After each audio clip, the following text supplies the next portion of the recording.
Welcome back to the Carp Chronicles podcast. Before I say anything, apologies if this audio quality is a bit rubbish. I'm actually on the bank right now. It's quite hard to fit in publishing and editing these podcasts and recording intros, things like that. So I'm just squeezing it in as and when I can, because I really do want to become a little bit more consistent with these episodes for you guys. So as I said, I'm on the bank. Audio quality probably a little bit rubbish, but the episode itself, the audio in that should be absolutely fine, because I was at home when I recorded that with Dean, which obviously brings me on to the nature of this episode. And I'm sure you've gathered by the title, this is a farewell to wonderful Mr. Dean Towey and Scientific Baits.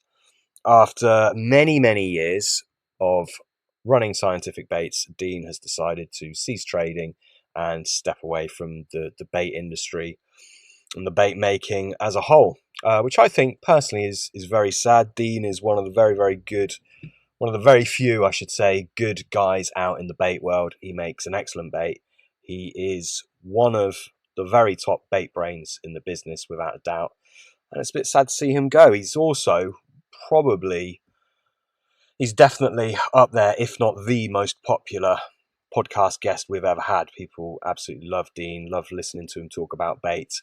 So yeah, it felt only right that we give him a little bit of a farewell on this podcast. Now, what I will say is this episode isn't about the ins and outs of bait making. You're not necessarily going to learn much about bait in general. This is more of a chat of his experience in the bait making world over the years.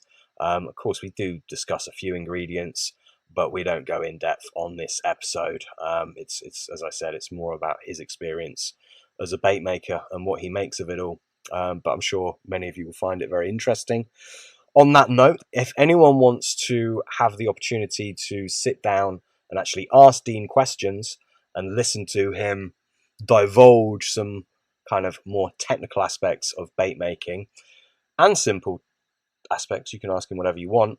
You could join us in the Bait Club on the 5th of September at 8:30 p.m. Dean is very kindly joining us in the Bait Club. If you would like to join us as well, sit into this call, speak to Dean yourself, ask him any questions you like, then you can do so by joining the Bait Club.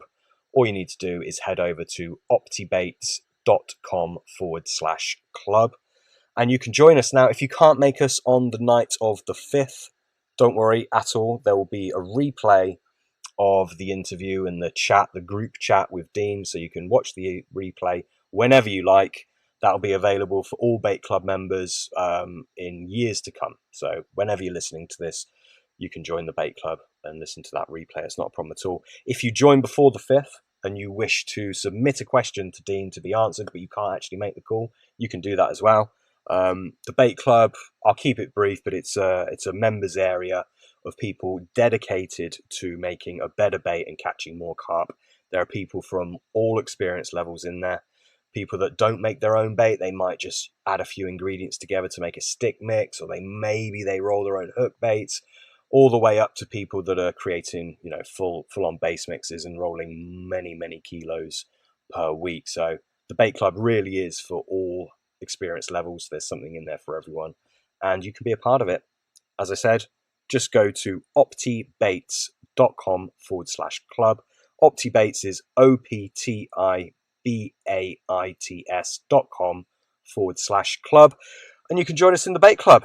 That is it for this intro. I hope you enjoyed this episode with Mr. Dean Towey.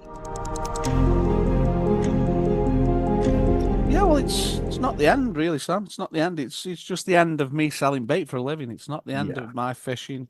It's not the end of my research into bait. It's not the end of my making my own bait. So it certainly isn't the end of me and carp fishing and bait, believe me. Yeah. Well, definitely the end of me selling bait for a living. I've had quite a lot of messages about you giving it up, and I think the general feeling is that you're going to start up again soon, and it's like a few people, conspiracy theorists and all that, think it's like a marketing ploy to sort of really drum up the scarcity, drum up the business. Is that, I know the answer, but I'll ask you: is that the case or not? No. I mean, I have had that mentioned to me, yeah, but no, that's not the case. But that said, it is funny because I mean, I've been telling people about my baits and stuff, and well, yeah, for a long time, and nobody believes you at the start. He talks a load of rubbish, blah blah blah. It's never caught this. It's never done this. It's never done that. And then all of a sudden, as soon as I've stopped selling baits, because basically, like I've said to you on the phone, I'll say it now on the podcast. Without your podcast, there's no way in the world I would have ever achieved any of my objectives in bait. I'll tell you that now, because too many people gossip, too many people talk, so that always held me back. I used to occasionally, well, more than occasionally, rise to the bait. I'd fall out with people, and in the end, I could never get out of Stoke really with bait. I sold very little bait out of the local area. And then as soon as I went onto your podcast, it completely changed everything. People saw me for what I was, genuinely interested in bait, a lot of ideas, and it just got me new customers. The right kind of people started using the bait, and the fish that I wanted to get caught on the bait to prove to everybody it could do got caught, and that was it. That was the objectives all achieved. And I'll be honest with you, I'm not blowing smoke up your ass either. I definitely wouldn't have done it without your podcast. Yeah. I mean, I appreciate it. I said this to you before as well. It works both ways because when you first came on, I can't remember what year it was, maybe 2020, probably. 2020 it was, yeah. Yeah, we weren't anywhere near as big as we are now. I say we, it's only me now. Yeah. And it was you definitely helped solidify us as more of a bait orientated podcast, which we never tried to do ever. That was never the intention. Just Yeah. naturally went that way because obviously the passion is there. And you've really helped us as well, mate. It goes both ways. And I appreciate you coming on. And I remember actually we spoke on the phone on the run up to I can't remember how the podcast came about, but I messaged you and we'd obviously messaged many years ago, probably 15 years ago on the Carp forum. It's longer than that now in the cart. I'd say in the cart forum, the first time I ever spoke to you about that dodgy whey protein, what you had. Mm-hmm. I reckon it's a long time ago, that was, Sam. That's about 17 years ago, that is, mate. Yeah. Yeah. Gotta be. I was definitely not working for myself. I think I was still working that crap job that I had. Because that was round about the time when I was on that cart forum quite a bit. I'd say it was about 2007, 8, maybe 8. I don't think it was after that. I don't think you had your business at that time. Oh no, definitely, because I didn't start it properly until 2011. Right. Yeah. Yeah. So yeah, I mean, so we knew each other anyway, and obviously at that time you knew a lot more about bait than I did. You were the man on the on the Carp forum. I don't know about that. I don't know about that. Along with a few other people as well. Yeah. So yeah, and then obviously, I remember messaging you and saying, "Do you want to come on?" Or someone suggested it, or someone said to you, or something. No, Like what that. it was, yeah, what it was. A guy who used to go on the cart forum, who used to follow me on Facebook. He told me about your podcast. He said, "Oh, he's had a couple of people on chatting about bait. Why don't you go on there?" I said, "Oh, nobody will be interested in anything from what I've got to say." He says, "Oh, I don't know about that, Dean." I said, "Well," I said, "I can remember Sam off the cart forum." I said, "I think I might have sent you a message. I'm not sure, not 100% certain, or Jim might. I'm not under. It was definitely Jim who mentioned it to me because he'd listened to the podcast and he said it was quite good. I think then you'd had Sean Harrison on and Steve Briggs and a few other people, and he said chatting about bait quite a bit. And he just said, "Why don't you just see if you can go on?" And I thought, you know what, that's not a bad idea because can't really get out to Stoke at the moment, and that's not really the objectives are never going to be met. Just selling bait to people in Stoke. So that was it. No, it's good, mate. Yeah, and I remember the chat, and it's it's just, I suppose we've both come a long way since even since then, which is only 4 years ago. But I mean, even further ago than that, who would have guessed back in the forum days, sort of in the late noughties, who would have guessed that you would go on to have a bait that's caught some fantastic fish? I'm sure we'll mention that. And who would have thought I'd have a podcast? It's just a mad turn of events. You never would think it, would you? Well, you're almost famous now, Sam, because you've been on the Quarter podcast. I would not go Hey, that but far. I must admit, though, I do thank you that you gave me a little mention on there. So, I even had people actually ringing me up going, "Hey, you've been on the Quarter podcast." I'm like, "I haven't been on the Quarter podcast." I said, "No, you've been mentioned on there." I said, "Oh yeah, I think Mate, that was honestly one of my objectives was to mention people that I thought should be mentioned and that probably had way more right to be there than I did. So that was a little objective of mine, and I managed to slip your name in there. So yeah, I'm pleased I did. But anyway, mate, let's scrap the whole rubbing each other's back. How did this come about? Or in fact, let's rewind it. I know this is a little bit overdone in the interview game, but let's just take it from the beginning. At what point did you think, do you know what? Sod it, I'm gonna roll bait and sell it for a living? Well, nobody knows this. I don't think anybody. I think maybe one lad might know this. I was going to start a bait business in 1997. Yeah. Right. And because I'd made a bait from scratch in 1996. Before that, I was using various base mixes from people, and the best one that I used. Well, no, that's a bit unfair. The one I had the best results on was Jeff Bauer's Premier Baits Spice Fish. Very, very simple bait. But it was an exceptional catcher. I mean, I was adding a few things to it. And then after I had that good year, well, I say good year, I never used to fish the winter. So my year's fishing, because there was a close season, it was from June till end of October, maybe a few sessions in November. But I had a real good year on the estate lake while I was fishing. And it was a damn good water for like the mid-90s. It was a good water, especially for Stoke. There's quite a lot of 20s in there, and they were old fish as well. And got to the end of the year, 96, and I thought, you know what? Because also another bait that was catching all right on there was the Nutribait's Big Fish Mix. Yeah. And I knew the ingredients, you see. By this stage, I knew the ingredients that was in the Big Fish Mix, because I think it was on the bag anyway with that. I knew the ingredients that was in the Spice Fish, more or less. And so I thought to myself, pretty sure I can make my own bait from scratch now. So I just did a little bit of research, and then I came up with what I called, because the water was called Wedgwoods, I came up with what I called the Wedgwood Mix. And it was fairly simple, but it was...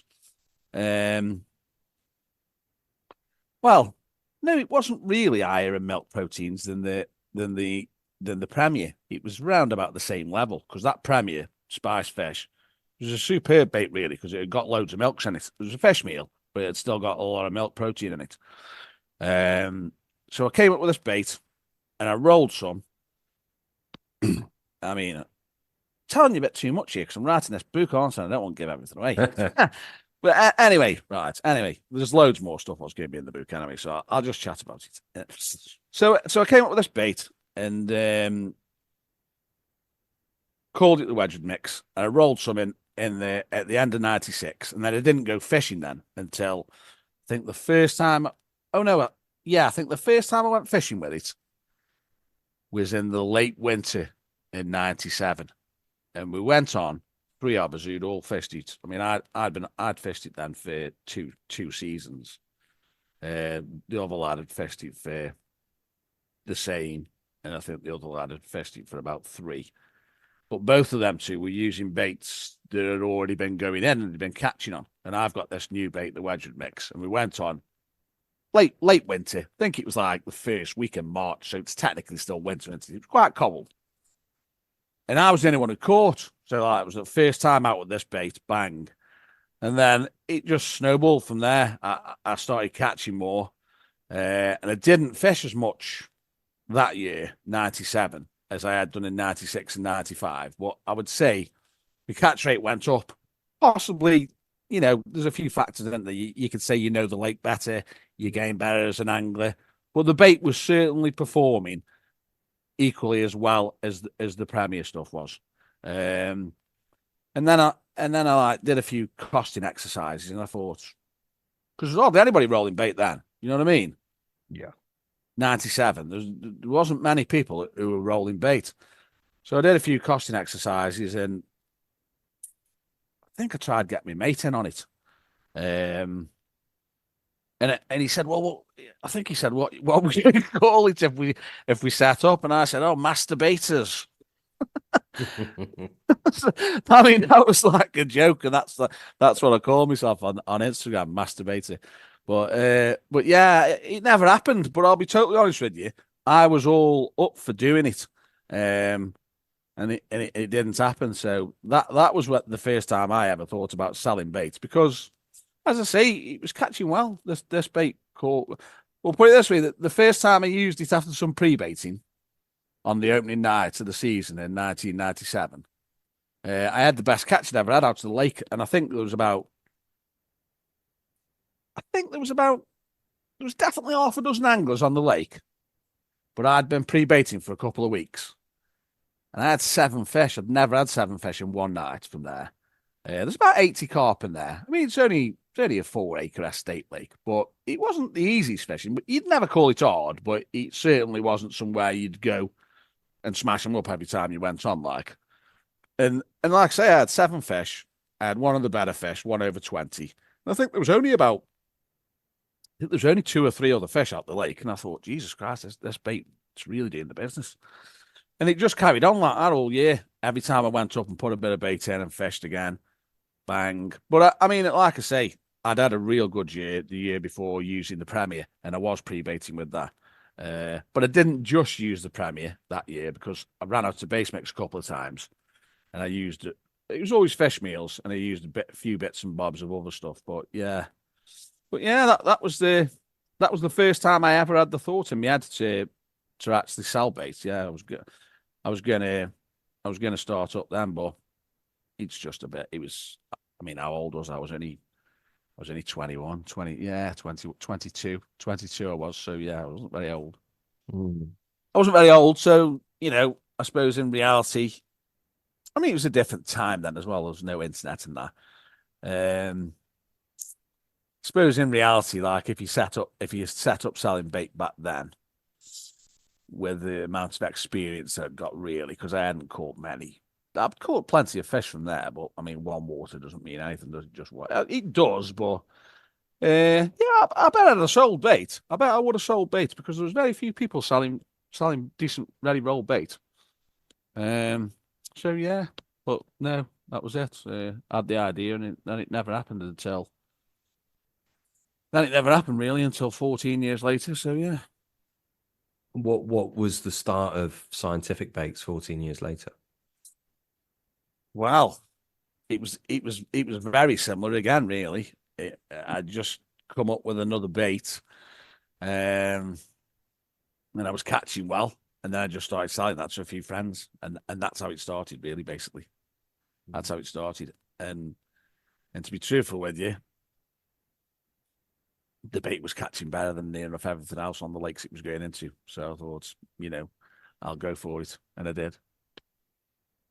And that was your first bait, was the Wedgwood mix still, was it? No. That Wedgwood mix was I never sold that from at the start. The first bait was the Super Orange, right? That I started off selling. But to be truthful with you, the real motivation. I mean, people might think I'm a bit crazy for saying this, but the real motivation to actually set up and sell bait was through getting a load of stick on the internet. So I thought, because I've had loads of stick anyway through fishing over the years, going right the way back to as soon as I started using the internet on fishing forums and stuff. And, you get a bit of this and that, and you've never caught nothing. Yeah, he rolls a bit of bait, but it's crap or whatever. And I thought, you know what? Because the bait had already caught loads of fish then, but it hadn't caught anything massive because it was just getting used in Stoke. And I thought, you know what? I'll prove all these people wrong, and that was what I did. So that was the objective, because I'd got 100% confidence that I could come up with a bait that was as good as anything that anybody else could get.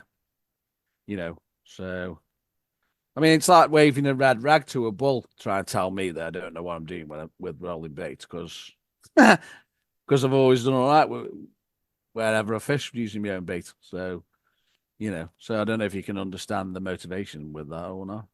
Yeah, definitely. And at that time, when you started Scientific Baits, how long had you been rolling bait yourself? Since 1990. So that's 21 years. Jeez, yeah. First time I ever rolled any boilies was 1990. Do you remember what you rolled? The first Yeah, mix. yeah. The first time I rolled any bait, I used 50/50 base mix. Mm-hmm. And I think the first flavor that I ever used was rich with Tropicano. Mm-hmm. And it was crap. I never caught a thing on it. But I mean, yeah, that was the first, they were the very first boilies I ever rolled. And I tell you what, I used to put them in after I'd rolled them. I used to put them in brown paper bags. Right. Yeah, because I just thought it was a good idea for keeping them, dry and in good condition. Yeah. I used to put them in a little brown. I tell you what, brown paper bags, because that's where I used to get my flavors from, down the local tackle shop, in brown paper bags. So I used to put the boilies in the brown paper bags. That's mad. That's not a bad idea because you got a bit of breathability, haven't you? Yeah. I Yeah. mean, you've got to remember as well, it'd be small quantities as well. It'd be like three egg mixes, and so it's not even a massive amount of bait, is it? No, no. So I mean, that first mix was a bit crap, as you say. What spurred you to keep rolling your own? There is obviously a significant interest there. Well, I can't really. I don't want to give too much away because, like I say about this book that I'm writing, and I mean, the book's basically my journey right from the start, right, carp fishing from the start, because I'd always got an interest in bait anyway before I became converted to a boilie angler. Because initially, I wasn't really sold on boilies, to be honest with you. But yeah, so I'd always had an interest in different baits and different things. But it was 1994 when I really became converted as a boilie angler. And as I say, I'd already rolled bait then, off and on. But I think we started catching on the boilies that we were rolling. It was about 1993 when we started catching. So yeah. I mean, I caught the first carp that I caught on a boilie in 1990, but that wasn't on one that I rolled myself. But yeah, it was about 93, I think, when I first started catching. How old were you then? 93? Yeah. 19. I'd be 18, 19. Yeah. It's a long time ago, mate. Eh? It is a long old time ago. You've seen it's a lot long of time ago changes. when you consider it was 50 yesterday, yeah? Were you 50 yesterday? 50 yesterday, mate. Happy birthday, mate. Yeah. And isn't it your wife's birthday today? Was that No. Monday? That's Monday. No, wife's birthday was before me. Yeah. Right. Right. Okay, mate. Okay. Oh, happy birthday for yesterday, mate. If I'd known, I'd have dropped you a text or something. Yeah. Kept it quiet, mate. I don't use social media now, do I? Facebook, so nobody knows when my birthday is, but they will do now. Yeah. So I mean, over the years, obviously, you've seen a lot of changes rolling bait since that kind of age. Things have come and gone by the truckload, and there's been a lot of changes. Through your own bait rolling, is there anyone that sort of stands out that's been the most influential on your bait making journey? Not really, because I've always done my own thing. The only I can honestly say what I've just said to you is about the biggest influence I ever had was using that bait. Well, I'd used two base mixes that seemed to be a lot better than everything else that I'd used before. And one was the Neptune spicy fish mix, and the other one was the Jeff Bowers spice fish. So it was obvious that, I mean, I already knew Carp like spices because I've been using Pepper Army since about 1989. Yeah. But yeah, and then once I knew what was in in those baits like the Neptune and the Premier Spice, and then the big fish mix as well. Because to be fair, that caught quite well on the Estate Lake. It didn't catch as well as the Premier, but that could have been a reflection of the angles that we're using it, because I don't think they were quite as good. But they used to catch. And then once you knew I mean, I used to read Cartwheel as well, so I will chuck that in there. I did used to read Cartwheel, so you'd got like Tim Paisley and a few other people in there, Ken Townley and stuff, and I used to read the bait stuff. So yeah, I mean, but I've always been an avid reader right from when I first started fishing. So I mean, that's like 43 years ago, because I've been fishing since I was 7. I've always been a bit of a bookworm, so I'd read things, and I'd been reading about this HMV theory and boilies and all the rest of it. And I already knew quite a lot about it theoretically, but it wasn't really until 1994 that I really put any of it into practice. Because, like I say, the waters I was fishing, a lot of them, didn't really need boilies. I was catching on. I mean, even on the big estate like Trentham, boilies probably would have been perfect there. And there was people using boilies when I was on there using meat and pepper army. I didn't know these people then, because I used to fish it a lot on my own. But they were catching bigger fish. Because I mean, it's only later years down the line that like you talk to people and you go, "Oh, I was fishing Trentham in '92 or whatever," and you go, "Oh, were you?" I say, "Yeah," and I say, "Yeah, I was on there. I was using stringers like luncheon meat and pepper army, and I was catching a lot of fish as well. To be fair, it's a big lake, 70 acres, but there was a lot more carp in there then. It's thinned out, and I think a few got pinched when you could drive around there. And there's certainly in the hundreds now, and it's a good stock for 70 acres, but it's not a runs water because it's too big. But there's a few hundred carp in there now, but back then I'd say there was well over 1,000. There might have been more than that. You would blank occasionally, in the early days, but you could go down, and if you found a few, even with one rod, some days you might get half a dozen, 10 takes, one rod on the meat or the pepper army. But as I say, there was lads then who I spoke to way years down the line who were fishing at the same time using boilies, and they were catching bigger fish because I was catching a lot of small fish. I was catching mainly singles and the very occasional double. And there was carp in there over 20 then. They'd put big carp in when they restocked it in 86, 87. And I'd lost a few good fish. But as I say, I was catching on like meat and pepper army, and I was even catching them on the float. I was going down and purposely fishing for them on the float, and I was catching them, but I was losing some. But yeah. So you use what you think you need to catch them, don't you? Yeah. Yeah, definitely. I was going to ask, is there ever been, I understand that you've very much sort of carved your own way, weren't necessarily influenced by anyone in particular. I think I'm probably the same, actually.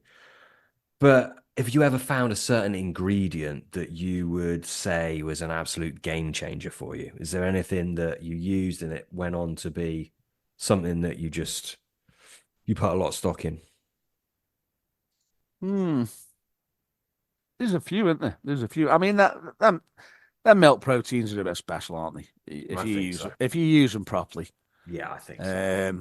I mean, you'll like this bit now because I'm not going to talk about it too much, but let's just say I've discovered an endless supply of a hydrolyzed milk at the moment. So we won't elaborate on that because that's going in my book. Okay. But and I have been testing it. So yeah, it's not powder, it's a liquid. And I have been testing it, and I have been catching quite well this year. So yeah. Sounds ominous. I won't press you for it. Yeah. Well, I'm saying no more about that because all the story about that, how that came about, that'll all be written about. Because sometimes you find things when you're not looking for them, don't you? You do. You mentioned, I've got an idea actually, but anyway, you mentioned your book a few times. Where, just because people are going to be wondering, that is due, well, hopefully to be released in 2025. Is that right? Yeah, probably be this time next year, mate. That book. Yeah. I'm gonna include this year's fishing in it because it's a long time since I've gone fishing on a regular basis, Sam. A long time. Yeah, I know, mate. And we've sort of kept in touch, and you've been telling me about your fishing exploits, and you're proper on it at the minute. And I know you're doing all sorts, which again, you'll save that stuff for the book. We won't cover it here. Yeah. But yeah, it'd be good. I think it would fit into the book well, wouldn't it? Oh yeah. What the fishing this year? Yeah, because this is you signing off from making bait and going out fishing a hell of a lot. Well, I mean, well, it's like another reason why I wrapped up is I thought to myself. I mean, this might sound dramatic, but I've actually given my 15 years of my life to other people because that's how dedicated I was to my little business. yeah. My number one priority when I was selling bait is making sure my customers got the best bait they could possible and they got decent service from me. And my fishing was secondary then. My fishing just went on a back burner. Yeah. It's like say like Trentham. I spoke about that place before. I love it. I love it because it's got a lot of history with it. The fish aren't massive. They're pretty big for locally, like. I think it's done a 37 now. It's not a bad fish. But like I had three tickets I had for there in the last 10 years, and I only did 20 odd nights every year. So it's not a lot of fishing, is it really? No. No, no, absolutely. But say last year, how many nights did you do? Last year, Yeah. When you were full business mode, 14 nights. 14 nights. How many nights you 14 done? nights I did. How many this year? Up to now, I've done 41 nights this year. Yeah, it's a big difference. And look, we're only in August, don't we? Oh, there'll be quite a few more nights added onto that, Sam, by the time we get to January the 1st. Yeah. But, it equates to, I've been fishing for 21 weeks, so it equates to 2 nights a week. Yeah. It's like what most people do, isn't it? Who are pretty keen anglers. A lot of people do 48 hours a week, don't they? Yeah, mate. Yeah, that's been a long time since I've been able to do that much. But yeah, that is what most people do. I agree with you. I wouldn't say it was what most people do, but a lot of anglers do 48 hours a week, don't they? Some do more, mate. Some do more. Some do a lot more. Yeah. Yeah, I'd say out of the serious anglers, most of them are doing 2 nights, aren't they? Yeah. Whether it's scattered between, different parts of the week or whether it is a solid 48. Yeah, I mean, some anglers who are pretty keen, if they're really keen, they might do a night in the week and go work the next day and then do one night at the weekend. Yeah. Yeah, that's what I used to do. Sort of 15 to 20 years ago, I'd do bloody hell 4 nights, sometimes 5 nights. Pack up work in the morning, go to work, straight back out to it, just keen as mustard. But I've never done more than 3 nights a week ever. Have you not? Never ever. I mean, to me, that was when I was fishing a lot. I class that as fishing a lot. More than anything, I would probably do a full weekend, but do a couple of afternoons because I like short session fishing. I always have done. And I was lucky with the first decent water that I got onto, Wedgwoods. It was only 2 miles from my house because obviously I still don't drive now, so I didn't drive then. So I used to done a lot of my fishing on a mountain bike, mate, with one rod. Nothing wrong with that, mate. Most of my fishing's one rod now. Yeah, I've done a lot. I tell you what, mate, I've done loads of fishing with one rod over the years. A lot of fishing. You can catch a lot of fish, mate, with one rod on short sessions from anywhere. Absolutely. Absolutely, mate. For me, there is nothing better than going out for an afternoon or a morning or whatever, one rod, walking around, stealthy, big pit, finding them right in the edge and catching them like that. That is the ultimate for me. Like, I mean, doing nights, that's the ultimate thing for me. I love it. The thing is as well, though, is it's all about regularity because if you can get to the lake. I mean, we spoke about this before because you used to do it when you got more time. I don't think you got as much time now because you got the little one and that. But I always say, if I can get bait in the lake, I'm fishing. So it doesn't matter if my rod's aren't in. Yeah, I'm fishing. If I can get bait in the lake, I'm fishing. So like someone will say to you, well, well, you only do one night a week or whatever. But I'm not really, am I? Because No. I'm going down and putting bait in. So technically speaking, I'm on a 5-night session this week. That's how I look at it. Mate, I agree with you. It's putting in the graft of actually going when you don't want to. You've got a million other things you need to do, but make yourself go to the lake, bait up. Yeah, I agree with you. That is fishing. I don't do that anymore. I don't have the luxury of doing that, but it's the way to do it. And to be fair, it makes it easier, doesn't it? It does make it easier. If your bait's any good, mate, and you know what you're doing with it, makes your fishing a lot easier. A lot easier. Yeah. I mean, it's like now fishing this year. Like I say, I'm not going to go into too much detail. I can't get to the waters that I fish now because I don't drive and it's 45 miles from my house. But what I can do is I can do 48 hours and I can apply my bait while I'm there. And then I'm only 5 days away from my next session when I go back. So they've only got to wait 5 days. So what bait are you using This year? Yeah. I've mainly used the super orange. I've used the little tiny bits of other baits, what we're knocking around in the freezer, but this year it's been a long time since I've done a proper campaign with the super orange, and that's what I'm using this year. So you're on boilies still? Oh yeah, boilies. Just you can only use boilies on where I fish, mate. You can only use boilies and pallets. Okay. Yeah. I just that would have been. I was smiling to myself. It would have been hilarious if you're like, I'm just on sweet corn, mate. Don't bother. No. Can't use anything. Can't use anything. I mean, I'll be honest with you. If I could use sweet corn, I probably would use a bit of it. Yeah. I mean, I love sweet corn. That was another thing people used to try and take the piss out of me about sweet corn, because I've always used sweet corn in combination with boilies. I've been doing that since the 90s. They ain't a carp swimming, mate, that doesn't like sweet corn. I agree with you. Yeah, I agree with you.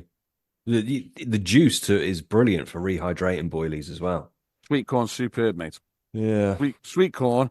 If you can fish on somewhere where you can watch fish, they love sweet corn, mate. Yeah. Yeah. I mean, I've heard people say on some pressured waters that they become a bit wary of it, but I'll be totally honest with you. I've never fished a water, and I've fished some pressured waters. I've never fished anywhere where they won't eat sweet corn. Mm. No, it's a good bait. It's a lot more instant than boilies. I tell you that. You can take sweet corn, give it to carp that have never seen sweet corn or angler's bait in their life. I guarantee you they'll eat it. They'll eat sweet corn. Yeah.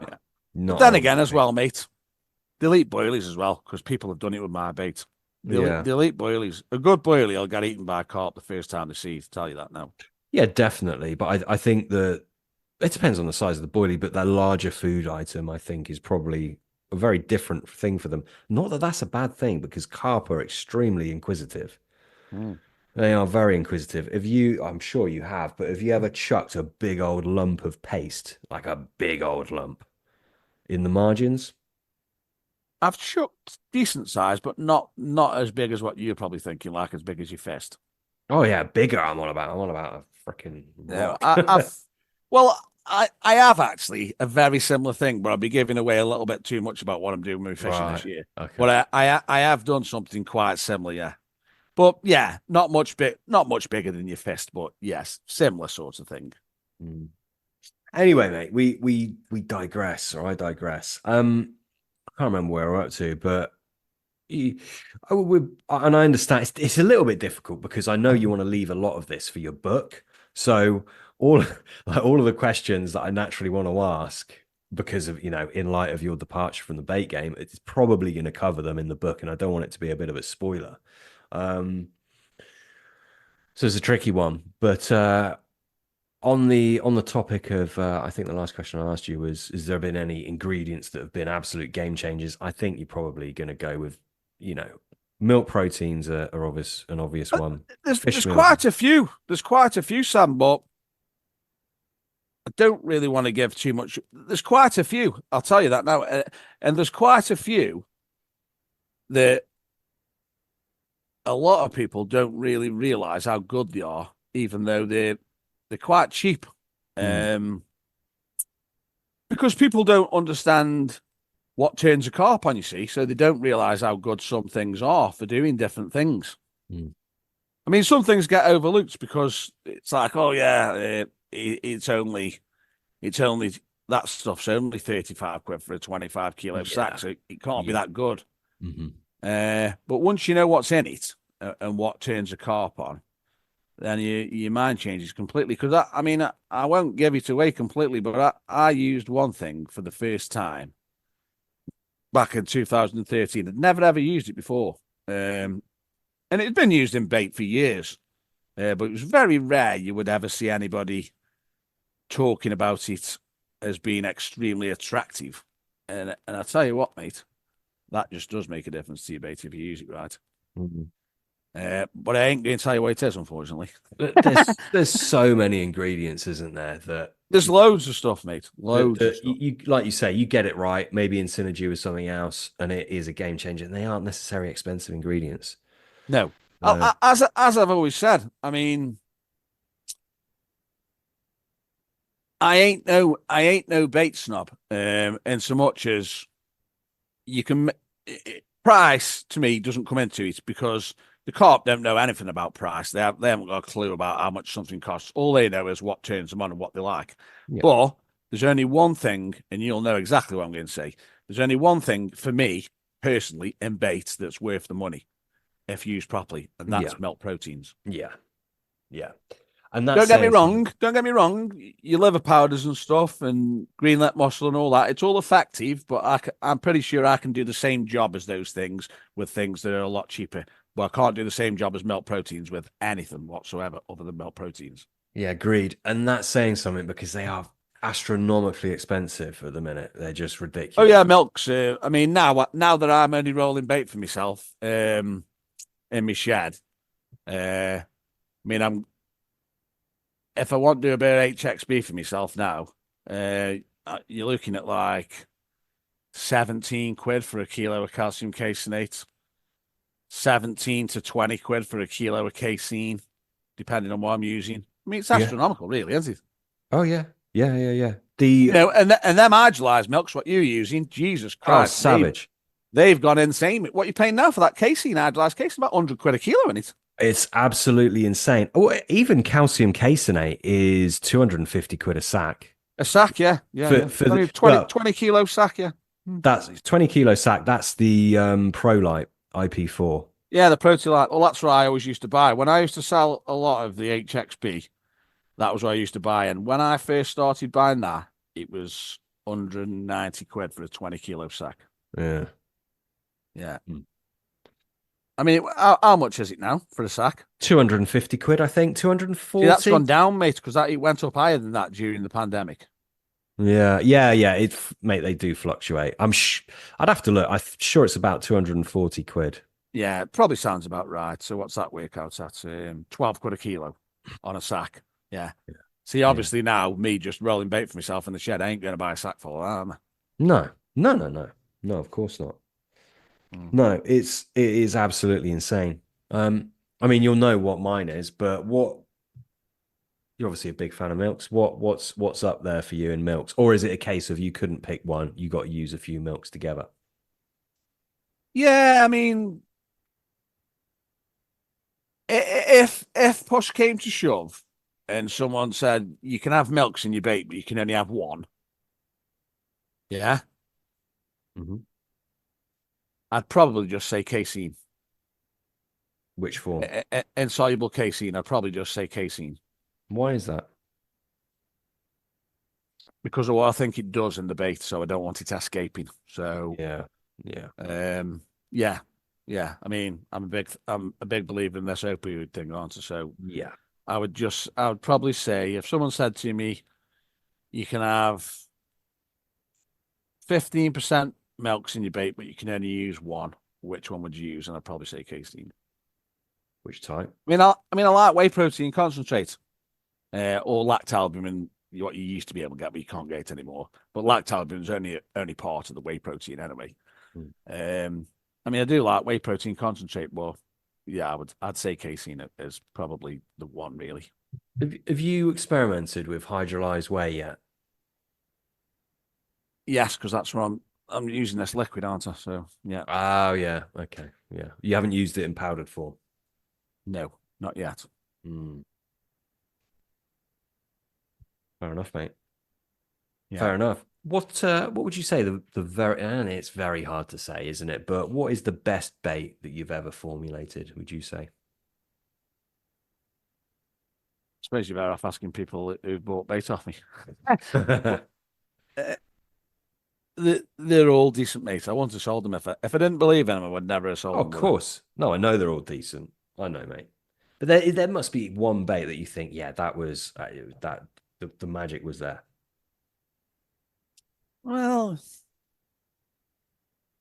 I don't know. I mean, a good bait's a good bait, but every water's slightly different, and the Hmm. pieces of the jigsaw slot together slightly differently on every water. So it's hard to say, really. That's why I've come up with multiple baits because they've all been made for a different task, if you like, Yeah, or yeah, I agree with you, by the way. I think you do need a different bait for a different application.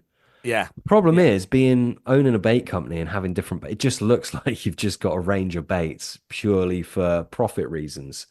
I yeah. No, I agree with mean, you. yeah, It's not as simple as that. There's no no. one. I get messages. Which one's your best bait? Which I get. It's like you can't. I understand why people ask that, and I'm not knocking them for asking, but it just isn't as simple as that. Well, that's what I mean. I mean, that was another thing. The busier I got, um, and you get people asking that exact question,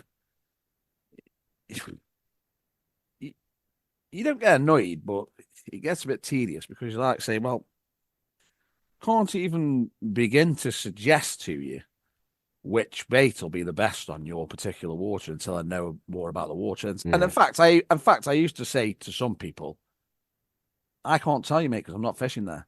Mm. I mean, I used to say to them, well, at the end of the day, you can pick any of them. They're all good baits and you apply them properly and you're pretty sure you'll catch fish on them. But as regards to which one's the best for your particular circumstance, you could never say. It's such a massive subject, really. And it's, as I say, you come up with all these different baits. Well, I say all these different baits. In the end, I only sold, what, 5 baits. So it's not loads. Um, but you come up with them all because of the circumstance that you find yourself in or the fish that you want to catch or whatever.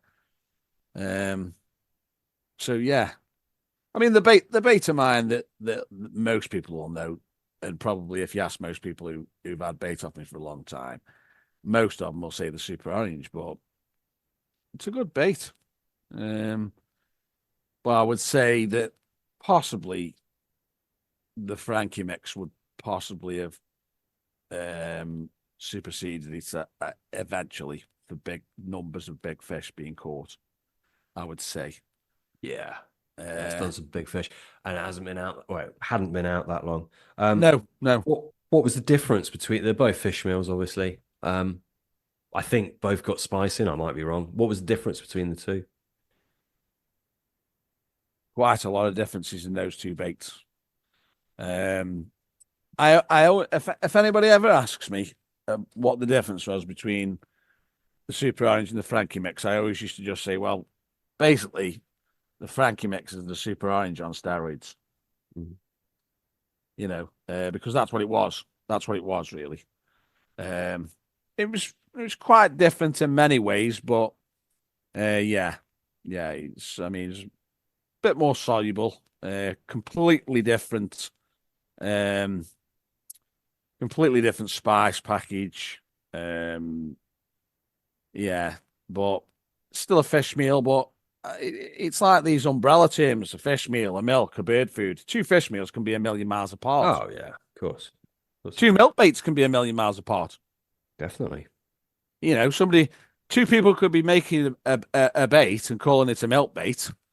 I mean, I've seen some ridiculous things on the internet about people calling baits milk baits and they're putting pre-digested fish meal in there and shit like Hmm. this. I mean, I'm thinking, surely to God, that goes against the complete directive of making it. I mean, this is another thing. I think we spoke about it before. If I'm going to make a bait and it's going to be a fish meal, it's going to have marine proteins in it and marine elements. Yeah. If I'm going to make a milk, it's going to have milk in it and no marine in it whatsoever. If I'm going to make a bird food, it's going to have bird foods in it and nothing else other than maybe milks and stuff because I like the functionality of them. And if I'm going to make a nut bait, it's going to have nuts in it. And obviously, I mean, there's certain ingredients that you put in a lot of baits because you like them and they're good, whatever, they're functional. But I would never dream of all this putting pre-digested fish meal in nut baits and fucking milk baits.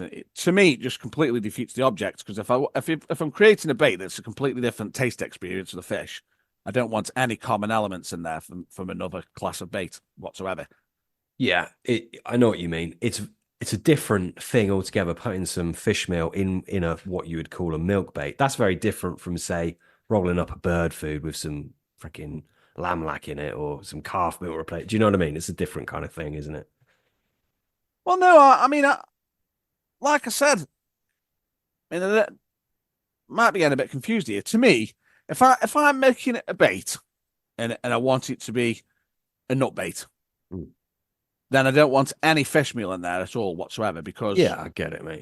Otherwise, the people, if someone comes to you and says everyone uses fish meals on the water I'm on, and like if you're one of these people who's making a nut bait with a little bit of fish in it, and I couldn't really say, well, use this bait because it's totally different.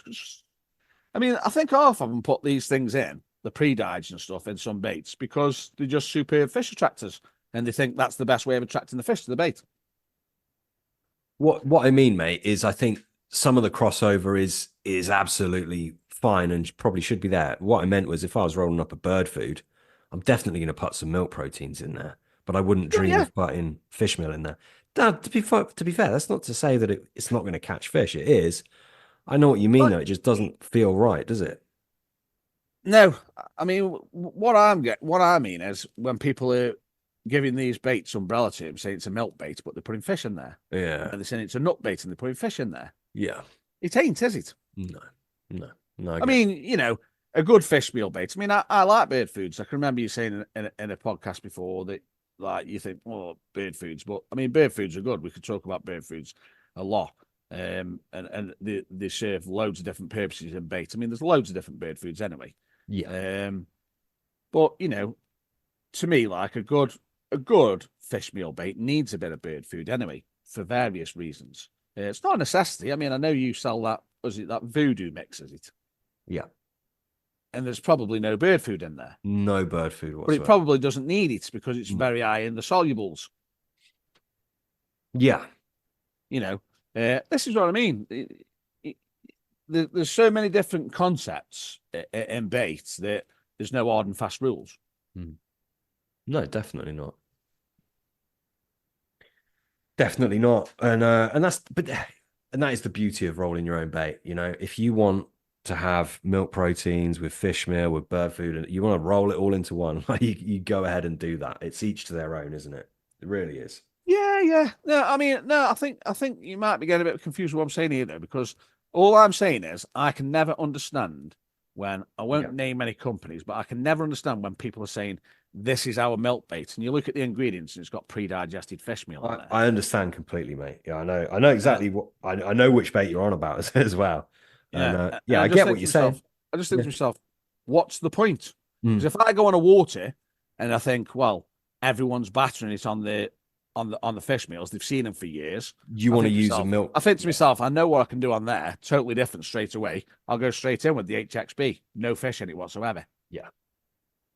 And this, I'm going off on a tangent. I do understand what you're saying, but that is another reason why I think milks are so bloody good is because there's not many people using a proper milk protein bait.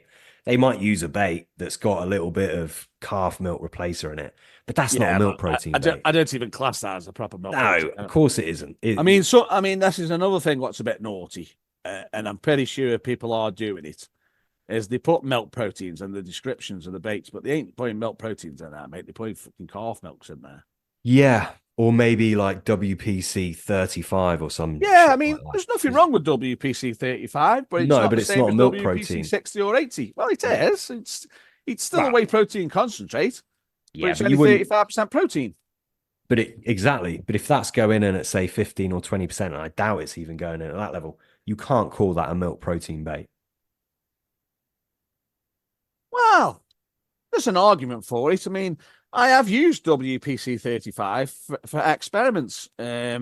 And to be fair, some of them are very good. But obviously the same again. It's only 35% protein, so you ain't getting the same hit off it as you are for WPC 80.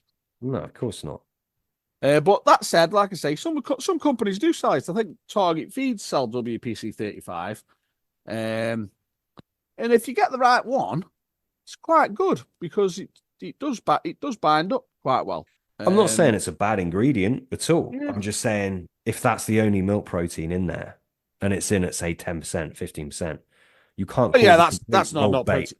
That's It's not not milk a protein. protein. It's not a milk protein bait, is it? To me, like if you said to me, what's the directive or what's an essential component of a bait that can be classed as a milk protein bait? To me, it's got to have casein in there. If it hasn't got casein in there, or caseinate, obviously, if it ain't got no casein in there, it ain't a milk bait. Yeah, to be fair, I don't know why you wouldn't want it in there. Anyway. Yeah, only for cost, isn't it? Cost, isn't it? Yeah. Yeah. Yeah. What would you just to switch gears? What's been your proudest moment since launching Scientific Baits? Well, I mean, I'm always happy every time anybody catches anything when I get a catch report. But obviously, as I've said to you, the objective right from the start was to like prove numerous people wrong. And I was just overjoyed when these enormous fish had been caught by people using me bait. You know, I mean, English carp over £60. Them are monsters, aren't they? You're on about Carl's, is it Carl? Carl Petit? Yeah. Carl Well, Petit? there's been Sorry, three. Carl. Mispronounced. There's been three English 60s caught by people using my stuff. Is it 3 now, is it? Yeah, three. Yeah. And there's been. I mean, this is all since coming on your podcast. Like, none of this happened until it came on your podcast. Yeah, 3 English 60s, numerous 50s, 3 late records over 50, 2 county records over 50. So I'd achieved everything I ever set out to do, and I couldn't go any further. And I was never bothered about the money. It was never about money. I mean, people might think I'm crazy there, but I ain't motivated by money. I never have been. The only thing I had to do with Scientific Baits was pay the bills, and that was it. As long as the business was in profit, I was always happy. But it was never about. I was under no illusions that I could ever get bigger than the big bait firms because I don't think you'll ever beat them. Because so these big fish, really, they've only been in the last few years. Yeah.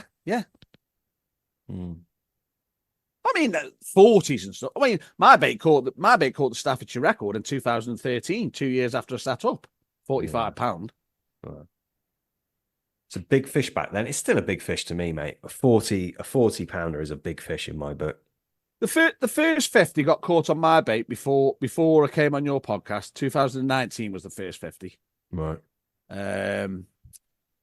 But then after going on your podcast, that was when things started changing because you were getting a better caliber of angler on the right waters using the baits. But the thing I'm most proud of is that every time these big ones get caught, so they're always the only angler on the water using the bait. So it ain't no baiting teams, and a ton of it's gone in. So they're going to get caught on it anyway because everybody's using it. It's always by lone anglers. Yeah. So that's even more of an achievement, isn't it? Absolutely, mate. Yeah, absolutely. Yeah, very much so.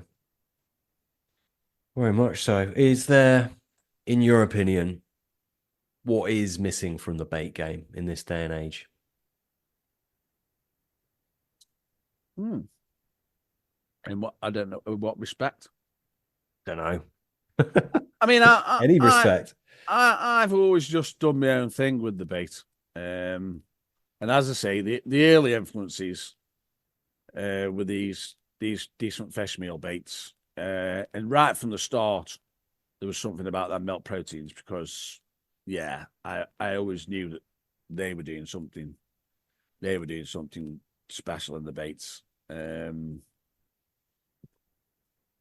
I've always just done my own thing, and as I say, it's just like a journey that you come up with different things for different tasks and different waters, or you find something new, or you've got a hunch about this, or whatever. And yeah, it's just it's all as it is. I mean, to me, carp fishing in the bait games is just a big ball of insanity. Like that's why I'm out of it. Yeah. Yeah. You know, all I want to do is just go fishing and enjoy it. I love fishing. I love catching fish, and I love bait. I'm still massively passionate about bait, but I never ever want to sell bait commercially ever again. Mm. I think I guess where I was going with it is, do you do you think the majority of the baits that are out there and being used at the moment, do you think they're perhaps lackluster in some way? But I'll say this just before I let you answer. I mean, as a bait maker, and a bait user, in fact, as a bait enthusiast, even if you buy other people's baits, it's very easy to look back with rose tinted glasses. Oh, that bait was amazing. It was brilliant back in that day and age. But I tell you, as someone who actually rolls their own bait, there has never been as many ingredients at our disposal as there is now. There is a vast amount of ingredients available to us. And Yeah, I think people focus on the ingredients that are no longer available, but there is shitloads of things out there. It's just there's perhaps there's not more. many people experimenting enough. Yeah, there's more. There's more. I mean, it's the same as most things in life now. There's a massive amount of variation of things that are available. Yeah. I mean, it's like hydrolysates, isn't it? The powdered ones. There's tons of them. I mean, if you speak to most people about like pre-digested fish meal and that, they'll all just probably talk about CPSP 90 or maybe Bio CP. I mean, Bio CP is not as well known, but it's an old one what's been around for a while. Yeah. But there's loads of them. There's absolutely loads of Yeah. very similar powdered ingredients, fish protein concentrates. And yeah, I mean, they're all good, aren't they? I mean, when you've asked me before earlier about an ingredient that's stand out, I mean, that's but the first time when you start using that, you see a lot of you notice a lot of different things. And I was late starting to use that because I'd always done well just on straight fish meal. But you've got to put it up there with the top fish attracting ingredients out there, aren't you? You know, pre-digested fish meal. It's phenomenal. Yeah, it really is good. It really is good. And what I noticed with it straight away was how much the nuisance species were switched on by it, because it's that attractive. You know, obviously your results and that, but I'd always had good results just using straight fish meal, though, you see. So that was why I was never. I used to just think, yeah, I'm not sure about this pre-diet. I'd use baits. I'd use baits that I hadn't rolled myself because I've used a couple of baits. Well, no, actually, I've only used one. I'd used one bait that had got pre-digested fish meal in back in 2000 and when was it? 2006. So yeah, but anyway, I'm just gonna have to nip the toilet, Sam, and I'll be back in a second. Go for it, mate. All right, buddy. Yeah, go for it. Just let us know when you're back. I'll carry on rolling. Yeah, carry on rolling. Yeah, I agree with Dean. CPSP 90, absolutely phenomenal stuff, and the hydrolyzed ingredients, not just fish meals as a whole, are absolutely vast at the minute. It's and these hydrolysis plants are mega advanced. I mean, there's some huge companies doing it. Obviously, there's even smaller companies, say British Aquafeeds, and I'm not saying that's a small company because it's not. They have a huge market share to home rollers and bait companies as well. But I went up to their factory, in fact, when I did the podcast, had a look at their hydrolysis room, and it is absolutely phenomenal what they can do. And the lengths that they go to create these products is very impressive. And Dave Moore as well is doing some very interesting things with hydrolysis via rolling baits, which he doesn't own anymore, but still involved with and helps them out. And yeah, I think hydrolyzed ingredients are absolutely fascinating things. What I will say is just because an ingredient is hydrolyzed doesn't necessarily mean it's good. It doesn't necessarily mean you should use it. And also, what I'd say is just because an ingredient is hydrolyzed doesn't mean it's better. So if you've got a fish meal that you want to use, you've got I don't know, a squid you want to lose, just hafing a load of hydrolyzed ingredients together is not always a good idea. So you got to be a little bit careful with it. But nonetheless, very interesting stuff. And yeah, I use hydrolyzed ingredients. Obviously, hydrolyzed milks are something I hold a lot of stock in. I really do rate them highly. And yeah, very good ingredients. But I mean, it doesn't end there. As I said, this day and age, honestly, there are so many different things you can use. So many different things. If you look at the health and fitness world, the nutrition world, which is full of a lot of shit, to be honest with you. A few of you might know I actually work in that industry. I'm a nutritionist, human nutritionist. And there's a lot of shit out there, but there's also a lot of very, very interesting things. And there's a lot of companies that are plowing a lot of money into these different ingredients. And I think there's a lot of crossover that can be had into the fishing bait world. Obviously, we shouldn't just be chucking whatever willy-nilly into our bait without any consideration. You should be very, very careful. And some of these supplements are very, very strong. But still, it's interesting stuff. And I've certainly sort of borrowing a lot from the nutrition world and using it in my baits. And yeah, there's never been a more abundant time for knowledge either. All these scientific studies, they're all online. Back in the day, you couldn't read these things. You'd have to write off, try and get the papers sent to you, shit like that. Nowadays, you can just whack it in Google and you could get thousands and thousands of studies come up. It's absolutely phenomenal. We're very, very lucky. Very lucky. Dean, are you back, mate? I'm just waffling on.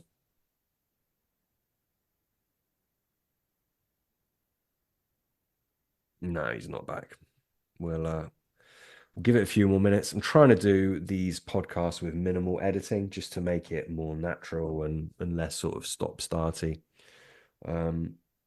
What I will say, actually, whilst I've got the chance, is, and I'm sure we'll mention this in a minute, but Dean is very kindly coming into the bait club. For those of you who don't know, it is a private members club where everyone joins and they basically have one goal in common, which is to catch more fish via making a better bait, or at least understanding more about bait. And Dean is very kindly coming into the bait club for a live chat. You can sit down, chat with him, ask him questions yourself. Or if you can't, why anybody would want to do that, Sam, I don't know, but there you go. Well, there we go. We shall see.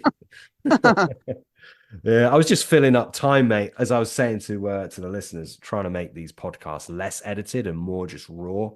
So I was just waffling, mate. But you're going to join us in the bait club, aren't you? And that is on the 5th of September, right? Yeah, 2 weeks, isn't it? Is it 2 weeks yesterday? Is it? Yeah. As we record it, it's 2 weeks yesterday. 2 weeks yesterday. Yeah. Yeah. So you better get this one edited, Sam, out there quick, aren't you? Well, that's what I'm saying. Minimal editing. I'm hoping to just publish it, mate. Yeah, just whack it straight out there, mate. Yeah, absolutely. But no, I'm looking forward to that. That'll be good. Yeah, that'll be really good. And you've promised to give away all your secrets as well. So it's I don't know about that. At the end of the day, Sam, like I've said, I ain't massaging your ego, and I know you're not massaging mine. Your podcast was the perfect vehicle for what I wanted to achieve. Yeah. Mate, I'm so like happy I could help somehow. I genuinely mean that. Yeah. Yeah, that's good, mate. It's just because I'll be honest with you, I'd have never got out I'd have never ever have picked up the clients I picked up without your podcast, because people talk too much. Carp anglers gossip and talk and whatever, and I'm quite well known for falling out with people if they say something to me and upset me. But at the end of the day, mate, that's only because I'm passionate about what I do and I believe in what I say. Yeah. I believe in what I say, mate. So obviously, if you believe in what you say, then you're gonna have some conviction about it, aren't you? Yeah, I will say this, mate. I think you're a straight arrow. I think you're a upfront, honest guy. There's no bullshit with you. And yeah. Thank you for that, mate. Yeah. Yeah. Yeah, I mean definitely. that's another thing. Like with the bait, when I say it was never about money, you don't make good bait if it's about money. You make bait that catches.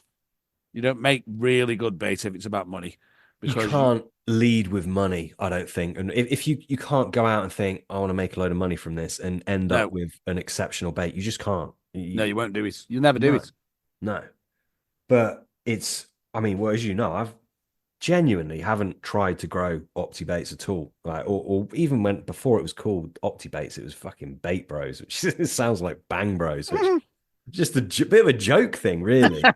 I didn't really want it to do anything, but it just did. It just exploded. And I think and I'm not blowing my own smoke, but I think if you're leading with innovation and passion and you just want to put out some really fucking good, unique bait, the rest does the work for you, you know? And to be fair, if it wasn't for the podcast, the business wouldn't grow. You know, if anyone's listening to this thinking, shit, I'm going to set up a business, then a bait business, and that will explode. You got to be lucky enough to be able to get your word out there. And for some reason, thousands, tens of thousands, hundreds of thousands of people have listened to these podcasts. I don't know why, but Yeah, yeah, blind luck. So yeah, that's the thing. Is a lot of luck is involved, isn't it, Dean? To be fair. yeah. You need a bit of luck, mate. Yeah, you need a bit of Mm, luck in anything in life, I suppose. Yeah, I mean, yeah. yeah, hard work doesn't always get you exactly what you deserve all the No, time. To be honest with you, no. no. And I'm sure there's some phenomenal baits out there by some really clever intellectual guys but just no one knows about their baits because perhaps not they're just not in the public eye. If you don't know, you don't know, do you? Yeah, yeah, yeah, yeah. Um, All like I say, like me with my bait. I mean, mm. I would have put my bait up against anything before I even came up on your podcast, and I know what the outcome would have been, because it's always been the same wherever it's been used. But if you ain't But getting people using it on a regular basis on the right places, it's never gonna catch these big fish, is it? to be fair though, you're fairly well known way before the podcast. You've written Not for really. magazines. You've obviously Yeah, but yeah, mate, even when at the end of the bait, at the end of the business, still haven't got loads of customers, mate. I was getting busier all the time, but um, that I was at a crossroads really where I needed investment and probably people working for me and all the rest of it. But I wasn't bothered. In the end, I just thought, no, I've achieved what I wanted to achieve. And that's it. To me, like as well, it's all madness. This bait game is, and I mean, you're involved in it now, but I tell you now, it's a mad, crazy world, mate. This bait gamers and fishing and all that. It's pretty tribal, and it's quite tribal. I mean, I've had loads of grief over the years with it. I haven't had any other than what I spoke about the other day, which we won't mention, which is just Oh yeah, fucking yeah. madness. I just absolutely. Mate, that incident that you've had there, you can multiply that by about 250 I'm for what I've sure. had over the years. Yeah. You know, I've had numerous incidents the same as that. At one stage, I was getting an incident like that every week. Yeah. Yeah. It's fucking crazy, mate. There is some, yeah. No, it's just, yeah. I don't know. I would imagine a lot of it comes down to jealousy, in all Mm. honesty. And yeah, yeah. But anyway, but the crazy thing is, there is so much business out there. There's enough for all of us. And what, Yeah, there is. There is. I'm going to appeal to some people, other people I won't appeal to, but the next guy will appeal. There's enough for Yeah, yeah. everyone. There really is. Like the saying that goes, mate, different strokes for different folks, yeah. Exactly. Exactly. And I You don't want know. to be all happy clappy here, but if we all just sort of helped each other a bit more and pulled together, Yeah, yeah. be a Yeah. better place, mate. Honestly, it really would. Yeah. Not everyone sees Yeah. it like that. So, no, there we go. Um, in terms of you're obviously very experienced with bait. Home rollers, there's a lot of people that roll their bait that listen to this podcast. What would you say? And it's difficult, and I know this is a kind of podcasty question, and it is difficult to answer. But what would you say is the very best piece of advice you could give to a bait enthusiast? Well, it's not even just to a bait enthusiast, it's to anybody who goes fishing, right? Always let the fish tell you what the bait's doing. That's the only thing I've ever always gone by. I let the fish tell me if what I'm using is the right thing. and they'll tell you every time. What? Just expand on that. You're on about trying different baits, seeing what they like, Yeah, yeah, seeing yeah. what they keep Well, coming I back mean, to if eat. people are rolling their own bait, or I mean, like I said, it's not even people who roll their own baits. Anybody, anything to do with bait. If you're a reasonably proficient angler and you're not angling like a complete and utter muppet, the fish will always give you the answers what you need with any bait. I'll tell you that now. You know, not just boilies as well, obviously, but we're talking about boilies. But the fish tell you, don't they? The fish will. At the end of the day, you're trying to catch them, and they will tell you if they want what you're putting out there. Yeah. I think it gets confusing for people though, because there are a lot of variables, and you could go to a lake with that sentiment in mind, first time using a bait, blank, and say, "Well, the fish are telling Yeah. me they don't want." Do you Oh, know? yeah. Yeah. But that's where a degree of intelligence comes into it, don't you? Yeah. Because you've got to factor in everything. You've got to give something. I mean, this is another thing. You've got to give something a fair crack of the whip, haven't you? Yeah. It's no good. It's no good. I mean, I've seen it dozens of times, probably hundreds of times. Somebody buys a 5 kilo bag of bait off you, angles like a complete muppet on a water where somebody else using the same bait has slain them, and they turn around and before you know it, they've told somebody that bait's useless, and you just, well, it's not the bait, mate, is it? It's the bloke who's using it. Yeah. You know, but like you sound like a twat, don't you, if you say that? It's difficult, mate. Yeah, you're not. If you're just buying a kilo, sticking it out, you're not getting a fair test of that bait. But yeah, and look, hey, there's those days where they will eat absolutely fucking anything. And they're like the shittest bait out there can Yeah, be yeah, yeah, really yeah, good just yeah. because they want to feed. But this one of the reasons why carp fishing is so bloody amazing is the variables are endless. None of us really fucking know with 100% conviction what the fuck is going on out there. We don't. I don't care who you are. They are wild creatures, and they are, they're going to do their own fucking thing. And all we can do is just try and piece the puzzle together as best we can, but we'll Yeah, never know the that's whole it. thing. That's it. Yeah. You know, I mean, Um, like you just said, there's just so many variables. But yeah, you can't beat taking bait to places where you can watch the fish. You can't beat that. yeah. I mean, not everyone can do that, like, especially in this day and age, because you can get places that are perfect for it, but because they're that busy, the fish will never visit the margin areas where you can watch them, like. So yeah, I mean, where I'm fishing now, the water's like tap water, but it's very rare you'll get a chance on the edge where you can feed them, like, because it's quite pressured, so they don't come in that close a lot of the time. Yeah, I'm really lucky. I have the perfect water for that, for testing baits and viewing the fish feed. Yeah, And, I used to have, mate. Yeah, I did have probably how many years did I have? 1, 2. I had a water like that for about 4 years. Yeah, it was good. it's a game changer when you're making baits and testing Yeah, baits. yeah. It's Superb, mate. If you can watch them, you just see straight away what the reaction is. Yeah, that's like what I do is tank test at first, pond test next, and then lake test, and then fishing test, and there's different tiers of it, and different things will behave differently in different stages of the test. But the very best thing, as you say, is going out into a real lake, looking at real fish, not freaking young little hungry fish. Yeah, I Proper mean, fish in a proper lake, and see, seeing how they I behave. don't see, I definitely don't agree with that really, because you can still learn a lot from any carp that get fished for, in my opinion. Yeah, but It you're don't not matter. going to It don't trump matter it. how big they are. Yeah, As long as they get fished for, and they're in a reasonably natural environment. I don't mean like one of these day ticket commercials where there's like 9,000 carp per that's acre. what I was referring to. Yeah, You yeah. I can't mean, test yeah, in that water. yeah. I wouldn't test anything on anywhere No. like that. But say you get like a little pond with 50 carp in, and there's a load of roach in there, and perch and bream and all the rest of it. But they're fairly wild fish that they're getting fish for and stuff. And there's all the natural things in the water, bits of weed and all the rest of it, and different bottoms. And you can learn. I've always used places like that for initial testing purposes with everything.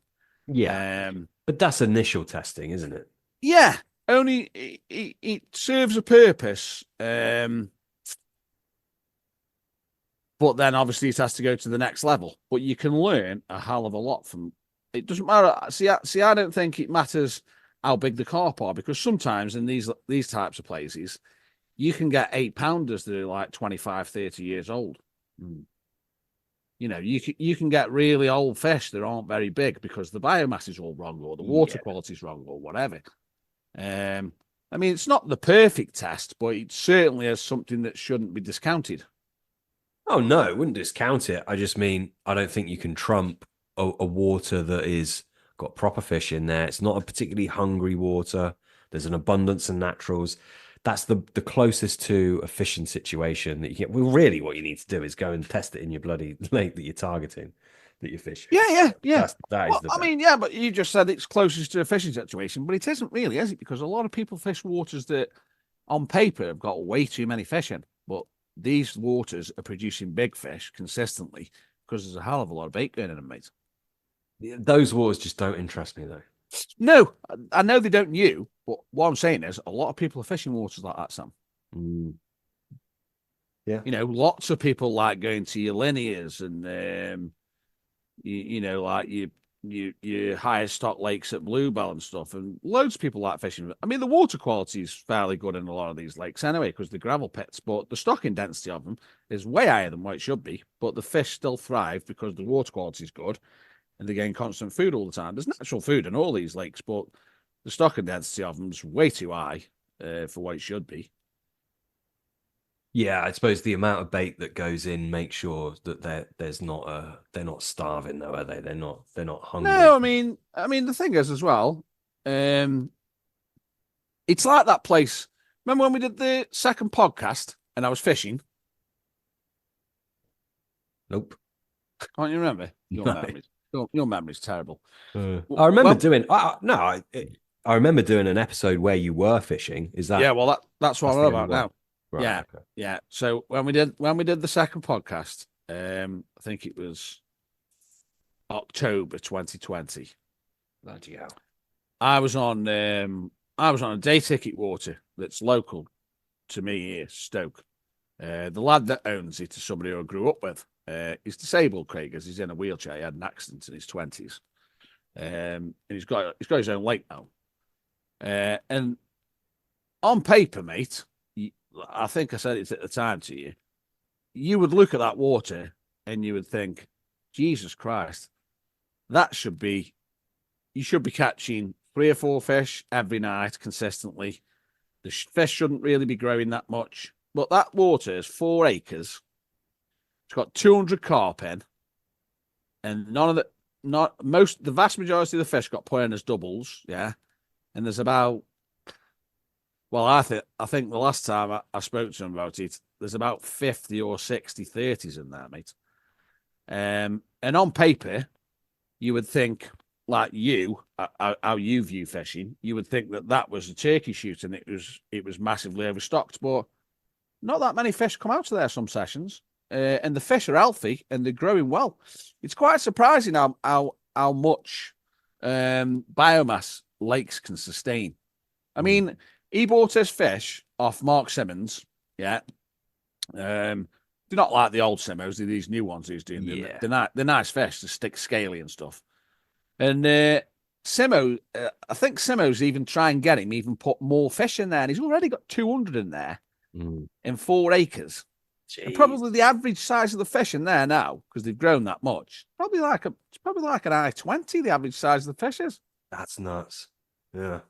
Yeah. That can't be healthy, though, can it? It certainly isn't unhealthy, mate, because these fish are growing. Yeah, I don't know. I mean, I'm no expert on that stuff, but it just sounds I know quite a lot about stuff like that, because I've studied a lot of stuff. And yeah, I mean, you know, I know that you just like fishing waters where there's a low stock and they're probably just surviving on natural food by and large, and then you go in there with a bit of bait and try and get them on your bait. If I can. I mean, it's few and far between those lakes nowadays, mate. But yeah, ideally. I mean, it's like when I'm fishing now. They're definitely not overstocked like the lakes aren't. I mean, the water quality is superb. They're quite deep. The gravel pits. And there's no two ways about it. If no bait whatsoever went in those lakes, the fish would still get big. But it's quite busy, which it will be. It's going to be quite busy because the fish are so big. So people are going to fish quite regularly, aren't they? Because there's not many waters in the locality with a stock like where I'm fishing, really. But the fish would get to really big sizes, no question whatsoever, in those lakes because I mean the biomass of zebra mussels in those lakes is phenomenal, and that's what the carp eat in there. Hence why I've come up with these hook baits, the zebras. I mean, it's absolutely phenomenal. It's unbelievable. I mean, you must have fished lakes with zebra mussels in. Oh yeah. I mean, that honestly, the lakes that I'm fishing, mate, I've never seen anything like the abundance of zebra mussels in there. It's unreal. Yeah, and you're utilizing these in a bait, you say? No, I'm not using the zebra mussels. I think some people think I'm actually doing that on the lake light because I've been talking about it. But no, I'm not. I'm not using the zebras. No. What was? Sorry, I missed something. What is it you've been talking about? What? You said people think you're using. Oh, well, yeah. Well, I've done a few posts on my Instagram page and stuff, and on my personal Instagram about these zebra hook baits that I've come up with. So I think that some people might think that I've started harvesting these zebra mussels out the lake and incorporated them into the bait, but I haven't. Right, got you. Yeah, yeah. I mean, I don't know. 4 acres, 200 fish, up to upper 20. It just like Upper surely 20, upper 30. No. The lake before that you just gave. No, upper 30, upper 30 in upper there. 30. Bloody hell. Mate, Surely. it's 4 acres. This is what I mean, Sam. This is what I mean. You don't realize what's out there. You don't realize what people are doing. There's 4 acres. There's 4 acres, right, with 200 fish in. There is 60 carp in there over 30. They got stocked as doubles, mate. Doubles. And Mark Simmons is advising him to put more fish in there. How many people sorry, how many carp over 30 did you say? About 60. Fucking hell. It's 4 acres. Man, that blows my mind. That's like Strawberry Fields, what we spoke about before. I mean, that place is pretty insane. It's 1 acre. I don't know how many fish there's in there over 30, but there's a lot. And the same again there. They didn't get stocked to that weight. They've grown to that. A lot of it's the water quality and stuff. I mean, koi reevers will tell you, won't they? One of the most important things in the fish size is the water quality. But yeah, I mean, these typically like the type of waters that like Terry Ann fished back in the day, and like that you're interested in and stuff with like, say, I don't know, 30 acres with 10 carp in. A lot of the time, they ain't producing fish that are any bigger than the ones that have got way more fish in it. A lot of it's, genetics of the fish and all different things, but it's a totally different fishing scenario. But the fish can still reach the potential, can't they? The fish are still getting to the potential weights that they can get to. Yeah, no, I get it. The lake as a whole, the whole ecology of it just can't be healthy. I mean, there's not going to be much naturals going on in there. No, but you'd be surprised, Sam, because it's like Strawberry Fields. It's like Strawberry Fields, right? I mean, I've only fished that lake. I think I fished about 3 times. Now,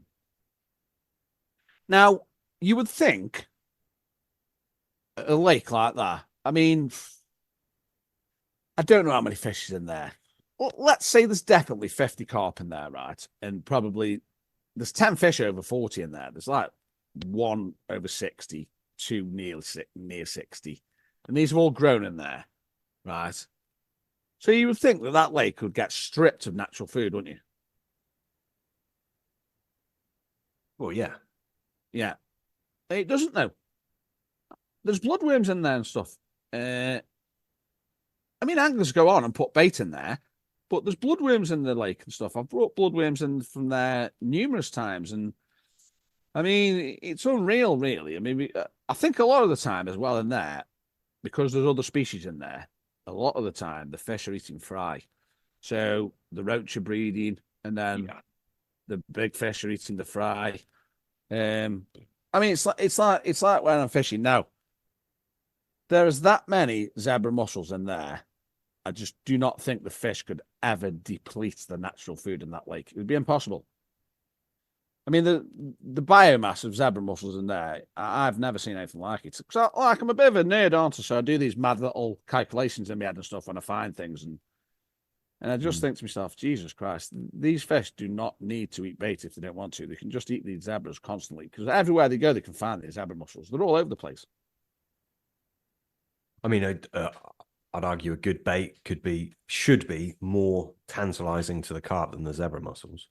Well, yeah, because it's easier to forage. Yeah, some So basic survival. They haven't got to break the shells and all the rest of it. So, I mean, this is why I'm using a lot of bait. I'm using a lot of bait this year. But at the same time, the whole idea about these zebra hook baits that I've come up with is if I can replicate this food signal that's coming off these zebra mussels, then surely to God, it's got to be a winner. When you say you're using a lot of bait, how much bait is that? Well, I probably use at the minute, mate. I mean, I don't really want to give the game away too much because I'm still fishing, but let's say in 48 hours, I use at least 10 kilos. Is that all being fished over, or is that some chucked out at the end to keep the fish on it? It all depends. It all depends on the session. So you take about 10K with you? If not more sometimes. Yeah. And like that sounds like a lot of bait. And to some people, to some people it will. Yeah. To some people, like they think that's phenomenal. But Yeah. that ain't that much bait, really, in reality. It ain't that much bait. I tell you what, if you go out in a boat and tip a 10K bag over looks the like side, nothing. Looks like fucking nothing. Yeah. Nothing. Exactly. Yeah. Looks like nothing.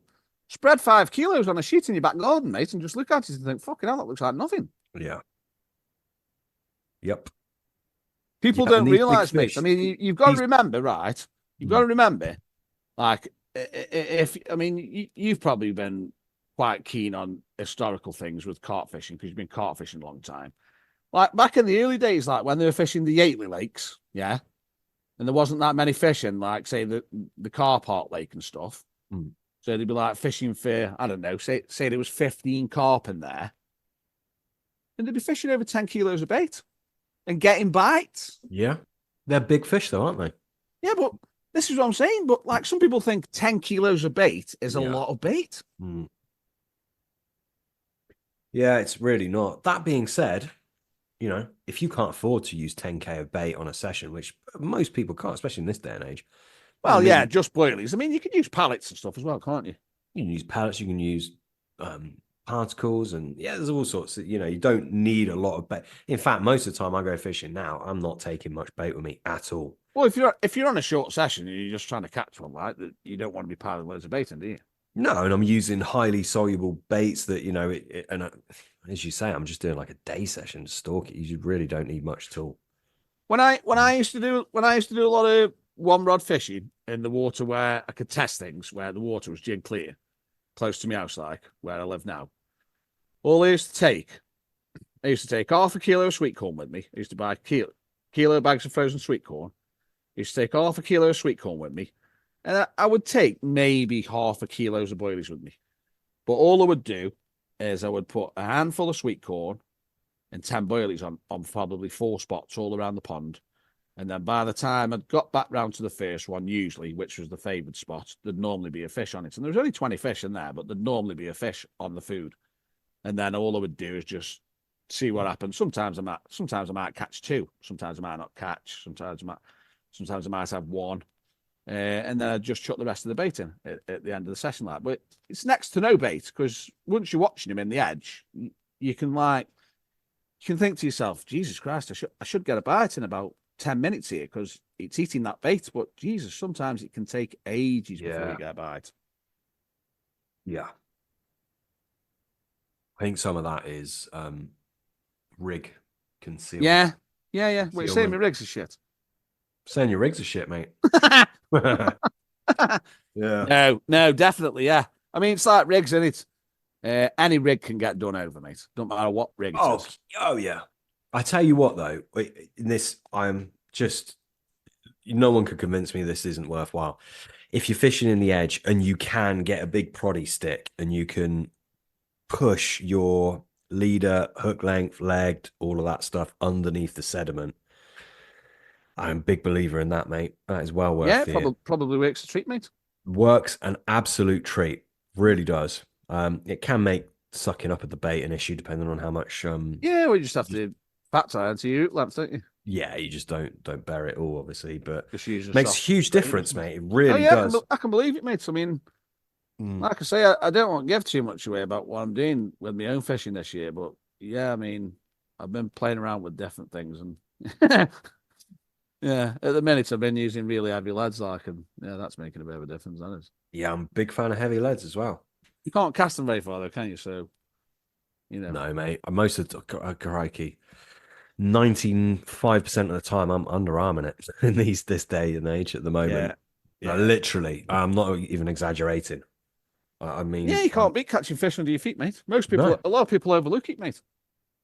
It's just it's the best. It's just, well, for me anyway, it's the most enjoyable way. Don't get me wrong. I also love whacking it out there, finding the spot, consistently hit. I enjoy all that sort of stuff. But for me, I'm an edge angler through I and just through. do, mate. I just do whatever I need to do for catch them. Yeah. And if it's right Yeah. close in the edge, I'll never go on somewhere and just like Yes. ask somebody how'd you catch him on here, sort of thing. I'll never do that. I'll just go on and just think. I'll just use my eyes or whatever and just think, well, I seen him down there in the edge, so I'll have a go for him. Like, because people overlook things. People just go on. Oh, I mean, especially nowadays because carp fishing's changed that much. You got like people saying what spot you're catching from in a swim and all. I mean, I've never done that in my life. Like, Crazy. where I No. go up to somebody and go, how many wraps out are you fishing and all that business. Like, to me, it's all a bit nuts. Like, I've never. but this is what people do nowadays, don't they? Mate, I don't use fucking wraps. I've never used wraps. And I know some people will listen to that and think, oh, fucking nod, he's not using wraps. No, I'm just not using wraps. I just, well, perhaps I'm missing a trick, but I don't know. I almost don't want to use fucking wraps. It is handy having the wrap sticks, but for years I just used to use pole elastic on my line. Yeah. You know, I used that for years. I didn't buy any wrapping sticks until Jesus Christ. I bet it was about the first time I bought any distance sticks. It's only probably in the last 7 years. Before that, I just used to use distance pole elastic. I used to just find my spot and then mark the line up with pole elastic. Nothing wrong with it, mate. Yeah. I used to do it all the time. now. But Yeah. like it's a good method. But the wrapping sticks is handy, like, because you know you can set multiple rods up to it, can't you? Like your spod rod and whatever. And Yeah, I get it. so yeah. But like nowadays, you know, if you say to people, yeah, it's about 30 yards out there, like, how many wraps is it? How many? I'll tell you a funny one though. It would actually have to happen to me because I've always done things differently. And I actually measured me wrapping sticks one day. Bit weird, like, because everyone would think it was 12 foot, wouldn't they? And you know something? Mine, I've got the Signet wrapping sticks, distance sticks, and the 12'6". So, like, when my mate, who's fishing the same water as me, when we're on about distance sticks and that, if I tell him a spot, I always have to say to him, but don't forget mine are 12'6". So he has to work it out so we can calculate back what it'll be on his because his are only 12 foot. Don't you lay down? You're presuming you got a 12-foot rod. No, I've got a cord with mine. I've got a cord. Right. It came with a cord. I see. And then I looked at it one day and I thought, I mean, I must have a good eye because I looked at it and I thought, that looks a bit further than 12. Oh, it's just, yeah, but it's just going to be chopped off and tied by someone in China, wherever it's made. Yeah, it's 12'6". 12'6" minus. Yeah. It's not going to be, yeah, it's just a bit. Hey, no, it makes quite a difference. No, I agree with you. What I mean is, if you calculate that like over 10 wraps, yeah, you're half a foot off. That's another 5 foot. Yeah, I know. I get it, mate. I get it. What I'm trying to say is, these things are made in China. Oh, yeah. Chinaman, he doesn't give a shit. He's just cutting off a length of rope. Yeah, that's it. Well, whatever. I Yeah. mean, I don't know how it's made or whatever, but I mean, yeah, everyone assumes they're all on 12 foot. Everyone assumes they're on 4 yards. You know, but who knows? Mine aren't 4 yards, so who knows who else's aren't? I mean, a lot of people just put the rod down, don't they, and put the stick either end of it. Yeah, mate. Yard But is a yard. I use the cord. I use the cord with mine. You see, I always have done ever since I've had them. Mm. So you're not even using a wrap. You're not going by wraps, are you? Yeah, I do. I still go by my wrap. Yeah. Yeah, but it's not what I mean is it's not a universal wrap, is it? No, mine aren't. No. So if somebody says to me or whatever, 18 wraps out there, and I'll have to go. I'll just have to get my calculator out and. Yeah, I would. Do you know what? I wouldn't. If someone said, "Oh yeah, I was fishing 20 wraps out," I would have no idea how fucking far that was. It's 80 yards. Well, there's 4 yards. 4 yards in a wrap. 12 foot. 3 foot. 3 foot in a yard. Right. Okay. A rod length's 4 wraps. 4 yards even. Okay. Oh, that's easy. Just time. Yeah, it's easy enough. Yeah. Yeah. 20. Yeah. Okay. 20 wraps, 40 yards. Sorry, 80 yards. 20 wraps, 80 yards. Yeah. Yeah. Okay. Yeah. I'll stick with yards, mate. I mean, it's like where I'm fishing now, because it's quite busy in that. Like I say, some of the stuff that goes on is a bit alien to me. Like everybody telling everybody how many wraps out they're catching from and all this business and all that. Like it's like all a bit weird to me because I grew up in a time where you didn't ask anybody where they were catching from and stuff like that. You just didn't do it. No, absolutely not. And if you wouldn't dream of going on somewhere and chatting to someone who was catching and then going, "Where are you putting your rigs?" You just wouldn't do it. No, and if someone did tell me, I mean, I wouldn't ask, but if they did, I wouldn't believe them. I think you'd you'd have to check it yourself, wouldn't you?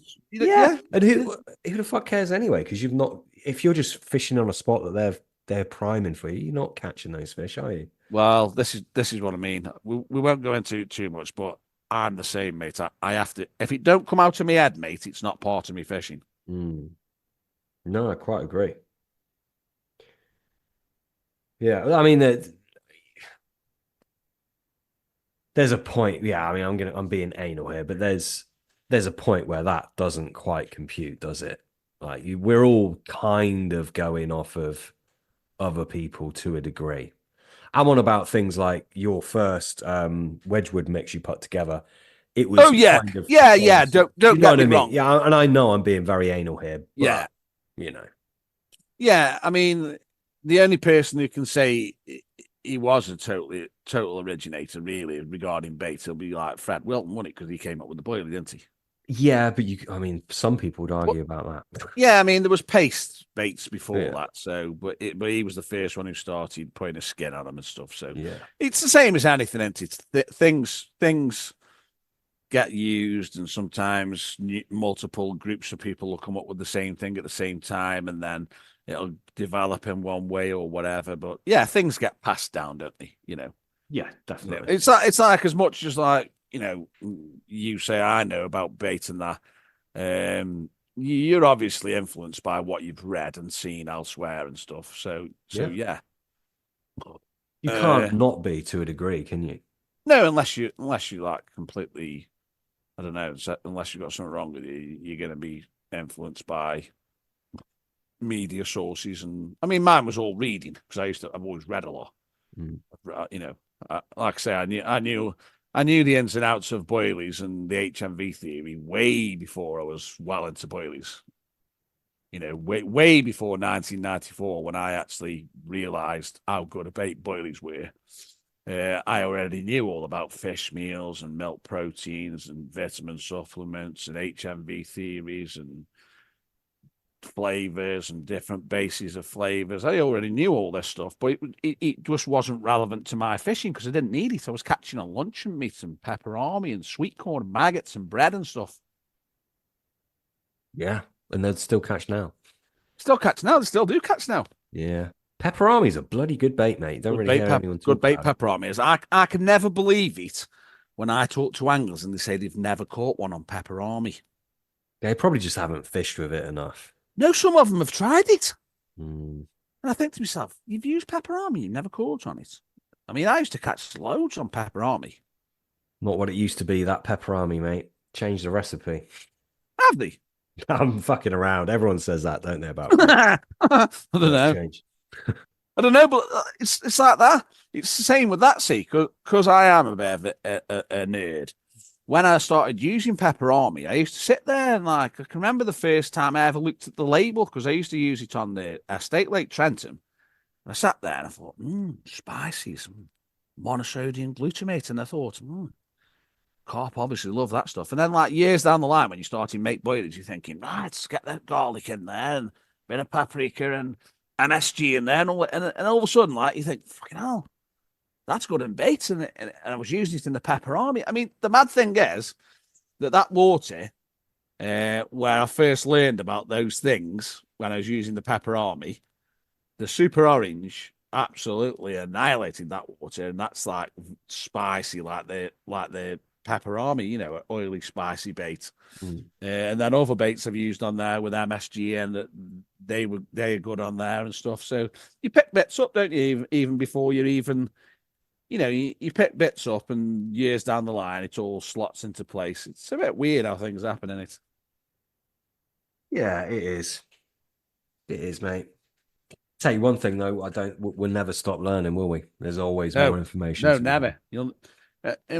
You'll never ever stop learning. It doesn't matter what you do, beta. It doesn't matter what walk of life you're in. The man who says he knows everything about anything that he does, mate, is a fool. Is a No, complete absolutely. fool. Complete fool, because nobody knows everything about anything. No, absolutely. I agree with you. Yeah. Yeah, I couldn't agree with you more. Mm. Yeah, what are your thoughts on this kind of not push, but this kind of swaying towards more sustainable ingredients? Well, I think to me, I mean, I'm going to be a bit contentious here, aren't I? Unlike you. It's all a little bit pandering to like the climate crisis type bullshit, isn't it? I mean, in reality, the angling fraternity uses a minuscule amount of fish meal in comparison to what other industries use. Yeah. So is it going to make a difference if people say we're not using fish meals anymore, we're using black soldier fly larvae, whatever, there's nothing wrong with it, and it's certainly worth doing, but is it going to make any difference if anglers stop using fish meal? Is it going to make any difference to what's going on with the oceans? I don't think it is, really, is it? No. And not everything is solely, not all the products we use are just for purpose. There, a lot of them are byproducts and things like that, where you can actually argue it's a good thing. Most of the ingredients that you use in angling bait anyway aren't even made for angling baits, are they? That's what I mean. Yeah. Yeah. And they're never going to stop making milk proteins, because exactly. Milk's never going to stop being consumed and produced. They're never going to stop making. You say that. Who the fuck knows? Well, yeah, with all the weird shit what's going on. Yeah, the world is getting weird. Trying to get people on soya milk and all that. Yeah. Freaking oat milk, or whatever the fuck that is. Almond milk and soya milk and oat milk. And, yeah, it's all a bit weird, I suppose. And yeah, then you've got like this. You've got like this steak, haven't you? This synthetic steak, what they're trying to make and stuff. So you don't need any cows, and it's all a bit weird, I suppose. Yeah. Yeah, very weird, very scary. I certainly don't want to be part of all that, Sam. Do you? No, I don't, mate. No, I really, really don't. And I think probably me and you are lucky enough that we won't have to be in our generation, in our lifetime. But I don't know if my son or his kids will be able to say the same. I don't know. Who knows, mate? Very uncertain times, isn't it? But yeah. Well, like I say, I'm all for protecting natural resources to a degree. But as I say, would it ever make a difference to the fish stocks in the oceans if angling baits stop using fish meal? Personally speaking, I don't think it would. No. And plus you're going to lose one of the best ingredients known to man. So Yeah. because fish meal really is good. Did you ever use protein? No, it was gone way before I was into bait. That was. Or was it? Yeah, that was What year gone did in the that go 80s. then? That was gone in the 80s. That was. I thought it was booming in the 80s. Yeah, it was outlawed in the 80s. Yeah, because it was found it was carcinogenic. Mm. Yeah, it was in the original Rich with Tutti Fruttis. That was. Yeah, I believe. Yeah, that's one of the Mm. reasons why I asked actually. Yeah, no, I never used that. No, but yeah, it was a good bait, wasn't it? The old Tutti. Mm. Yeah, very good. Mm. Very good. Did you I imagine you did. Did you use much Robin Red when that really took off? I've always used Robin Red, mate, right from the start. Mm. Yeah, The it's good. actual Robin Red, or you make your own? Yeah, no, Robin Red, yeah. When it used to stain your buckets red, mate. It changed in about 2005, that did. Yeah. But it still made your bait red, but it didn't stain your buckets red because I used to use it in the 90s. And it always used to stain your buckets red. I mean, people have been using it for God knows how many years before I used it, 20 years. Mm. And then in 2004 or 5, I'd had a little bit of time out from fishing. Not long, yeah, a couple of years, whatever. And I bought some Robin Red, proper Robin Red eighths, and put it in this bucket. And I noticed, I thought, fucking hell, it's not staining the bucket red anymore. And then I never thought nothing of it because it made the bait red. Still made the bait the same colour. And then I think I read recently on a forum by somebody who's in the know that's when it did change. So I was right that it changed. And he actually stated what it was. I think it was a dye called Sudan Red or something. And they had to stop pouring it in.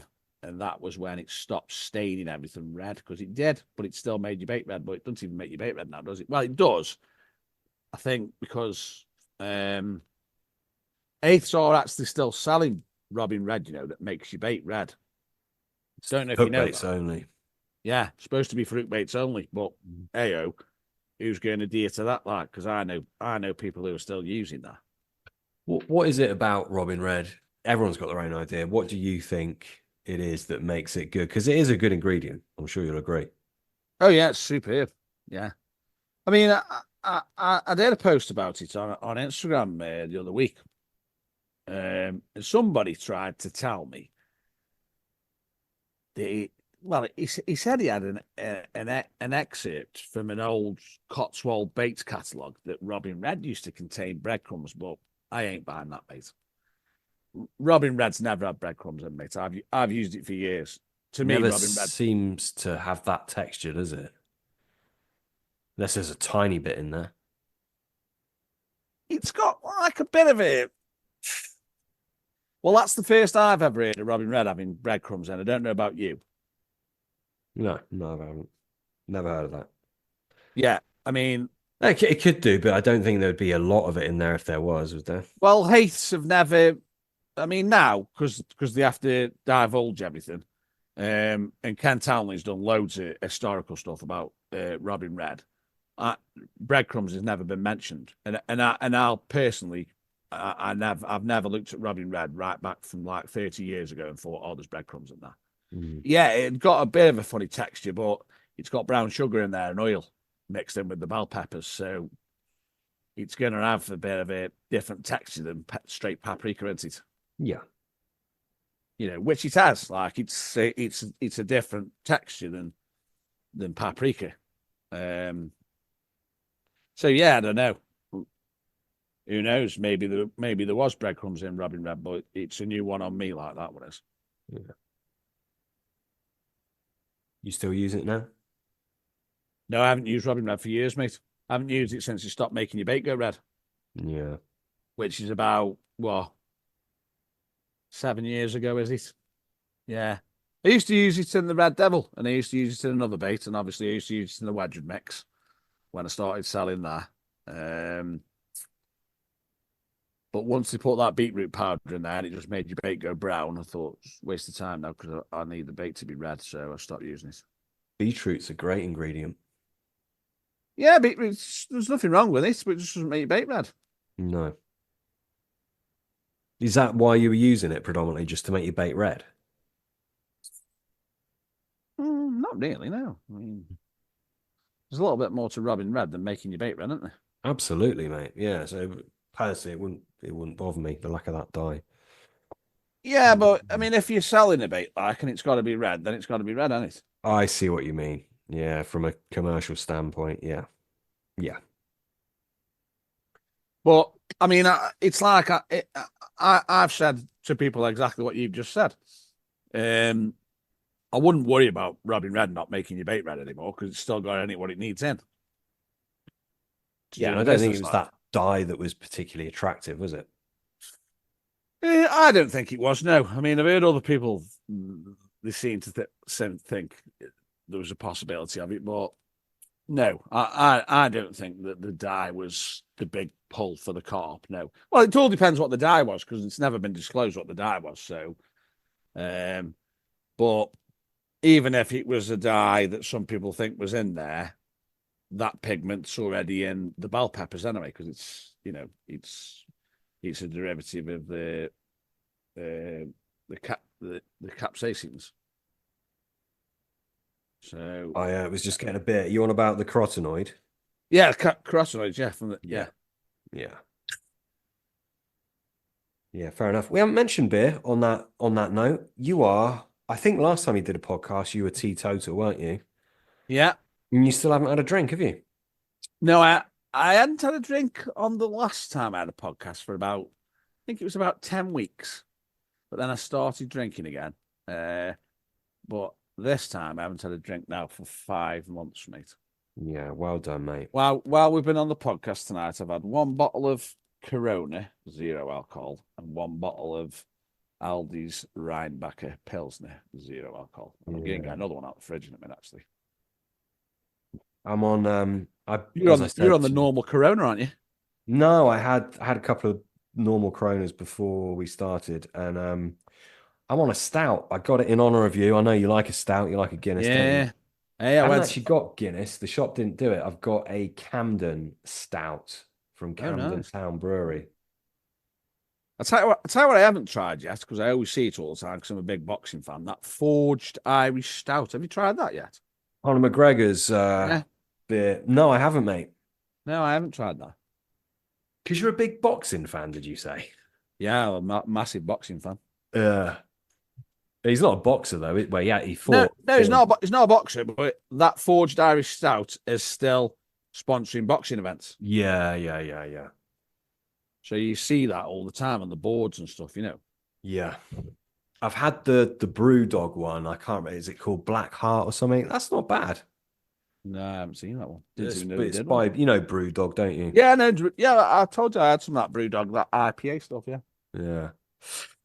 Theirs is quite nice. This one, sorry, Camden Brewery, it's a bit shit. I don't really like it at all. Really good, No, it's not very good at all. It's got a widget in it.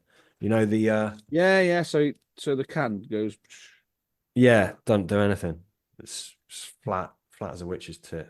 I went to my cousin's wedding the other week, and I had some Guinness, 0 alcohol. That was quite nice. A few of my mates had told me, said, "Oh, you want to have some of that Guinness, the 0 alcohol? Tastes just like real Guinness," and it was nice, to be fair. You like Guinness as well. Have you seen these Nitro Surge cans? Have you seen that? Yeah, well, they've always had the widgets in the Guinness can. So what's the difference? No, it's this. Someone in the bait club had one on one of the calls. I think it's like this contraption you put on the top of your can. Oh, that's it. Yeah. And it does obviously the it's idea like emulating a draft and pull. Exactly. Yeah. Yeah, it's nice, the old Guinnesses. Yeah, I like Guinness. Yeah, I do. No, I'd never order it. I'm teetotal now, mate. Don't drink. Good for you. No, I mean, like I said to you earlier on the phone, I wouldn't rule out ever having a beer again, but just give No, the but liver a rest. Just give the you liver a were rest, you're drinking quite a bit, weren't you? I've drunk quite a bit for about 15 years, mate. Yeah. Yeah, I hope you don't mind me saying. But no, it's good for you, mate. It is good for you. I love a beer, as you know. I've probably drunk more in 15 years than most people could actually drink in about 50 years, mate. And I'm Yeah. not just saying that, I'm telling you the truth. No, I believe you. I believe you. But I enjoyed it. And, I mean, it's like I was a big drinker sometimes. If I'd go fishing, I could drink 20, 25 beers in a day, but I wouldn't be drunk. I never used to get drunk at fishing. I just keep swelling cans down me all day. That day drinking, isn't it? You sort of just don't get Yeah, drunk for whatever yeah. reason. What do you say if there's someone listening and they are toying with the idea of kicking booze, not drinking anymore? What's the secret? Because obviously, you're not someone who just had a drink every now and then. You drunk regularly. How have you managed to do it? Like, what's keeping you on it? The mad thing about my drinking habits is that I never used to drink every day.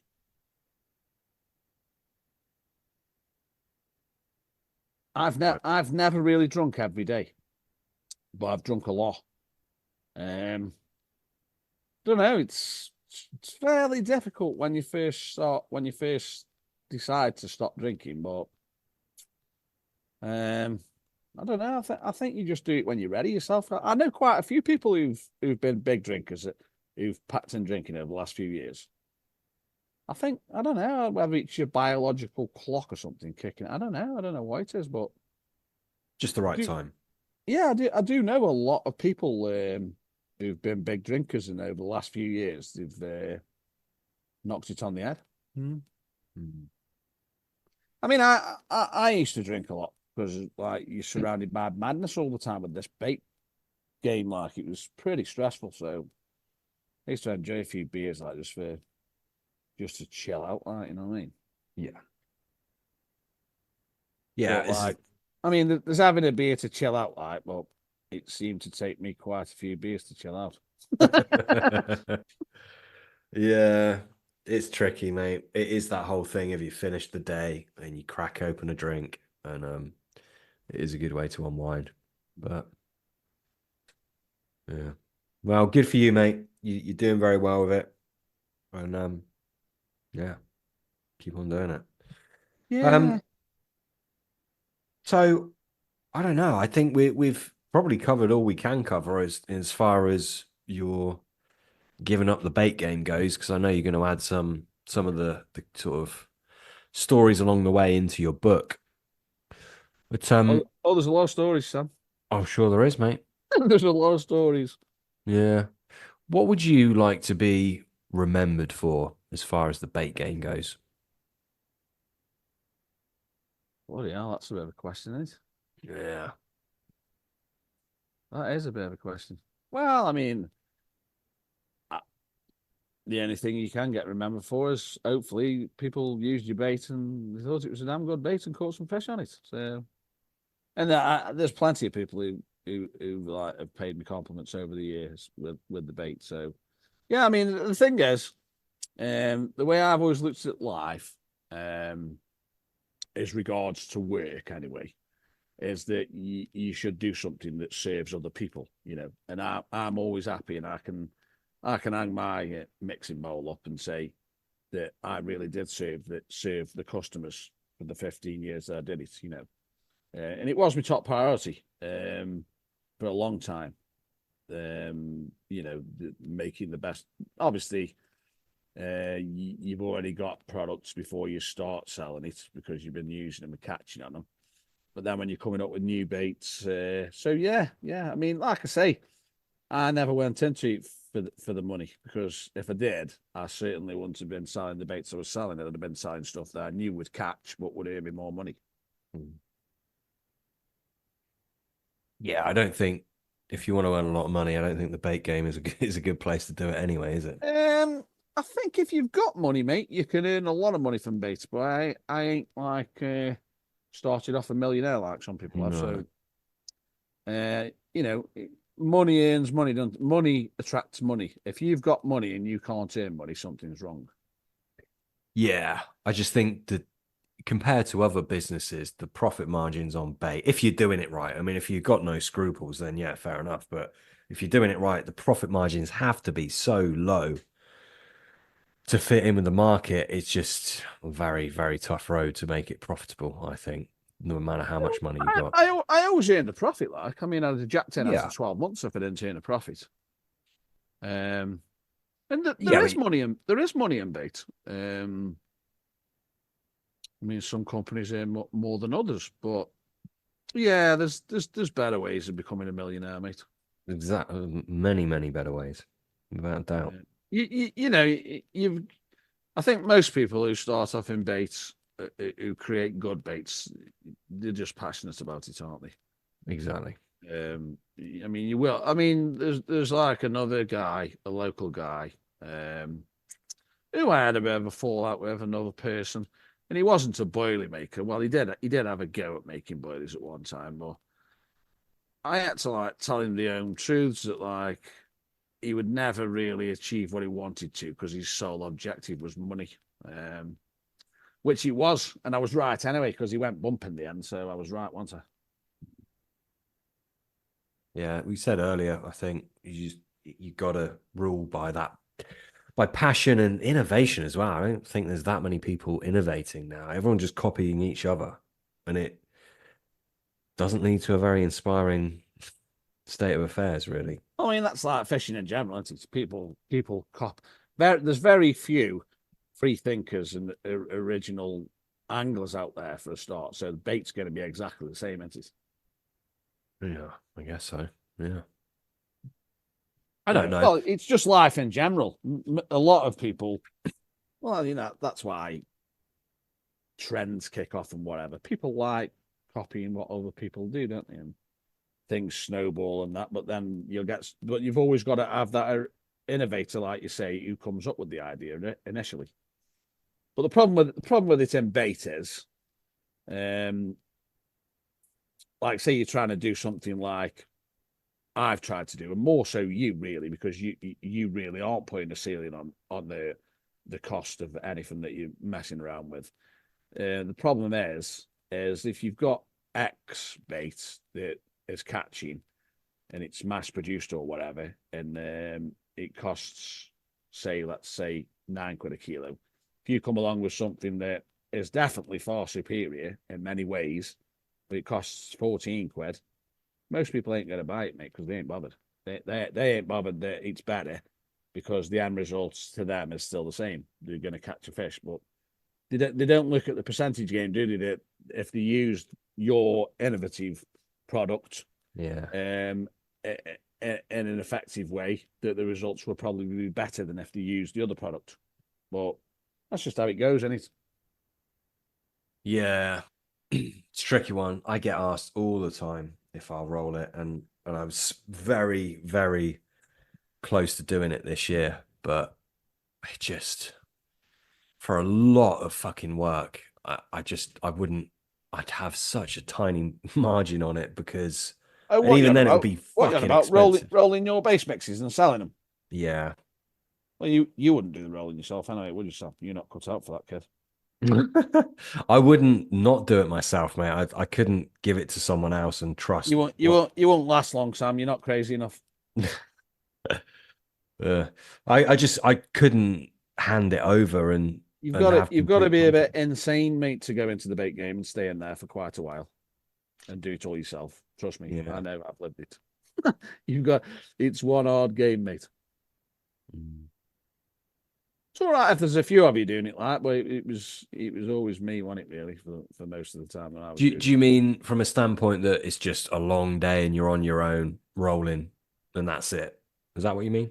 Yeah, it's an hard job, mate. It's an hard job. It's hard enough running a business, never mind making stuff as well at the same time. Mm. Yeah, I've always been a very hard worker, and I like working hard. I don't like if I have an easy day of work and I go home, I almost feel guilty, and I know that's not good and that's not healthy. It's definitely nothing to be proud of. But I like I like a hard day's work, mate. I think it's Yeah, but what does your typical odd day's work consist of? at the minute it's out of hand.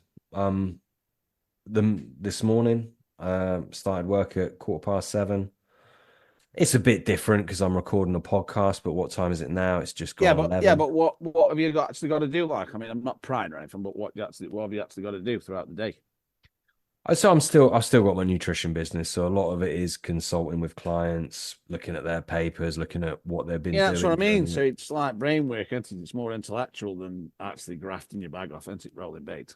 Yeah, no, I get that. And the other half is in my bait unit and making up base mix, primer powder, different things like that. So at the minute it's very, very varied. I'm doing a lot less than I was with the nutrition stuff. I am phasing it out, but the problem is there's a lot fucking a lot more money in that than there is making bait. Are you actually making the transition more over towards the bait, are you? Yeah, mate, I kind of have to. Like if I wasn't doing a podcast now, I'd be working right now. 100%. Mate, probably not now. It's just gone 11. I'd probably down tools at about 10. I'm not exaggerating. But if I don't, people aren't going to get bait on time. They're not going to get their orders out. And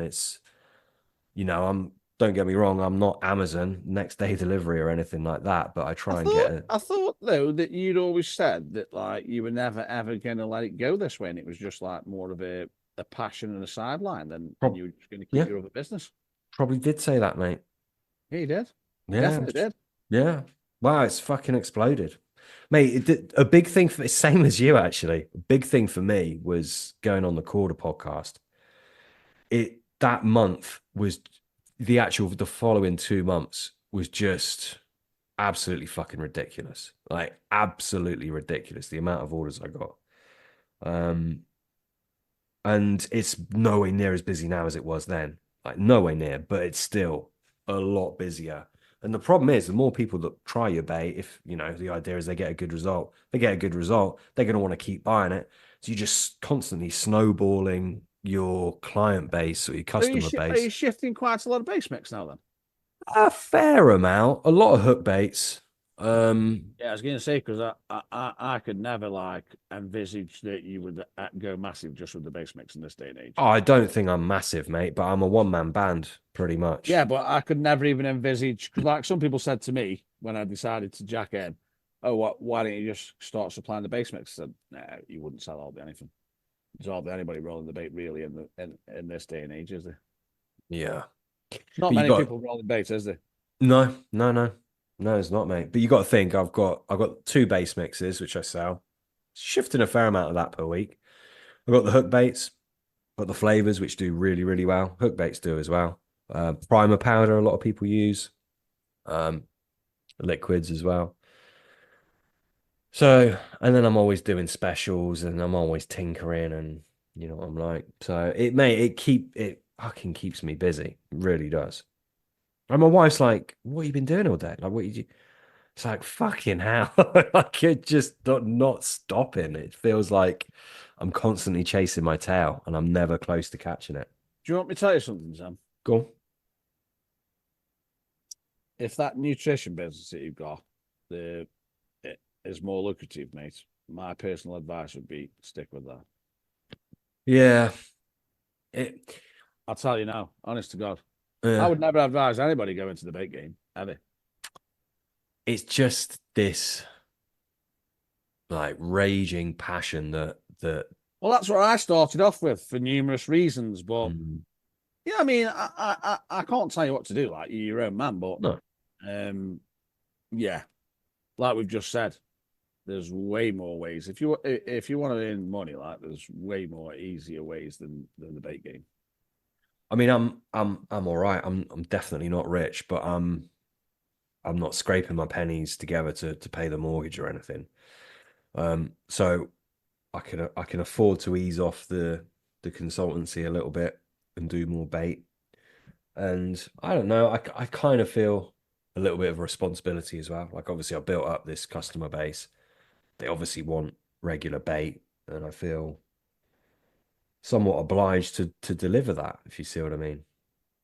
Well, yeah, I mean, it's like I said to you earlier.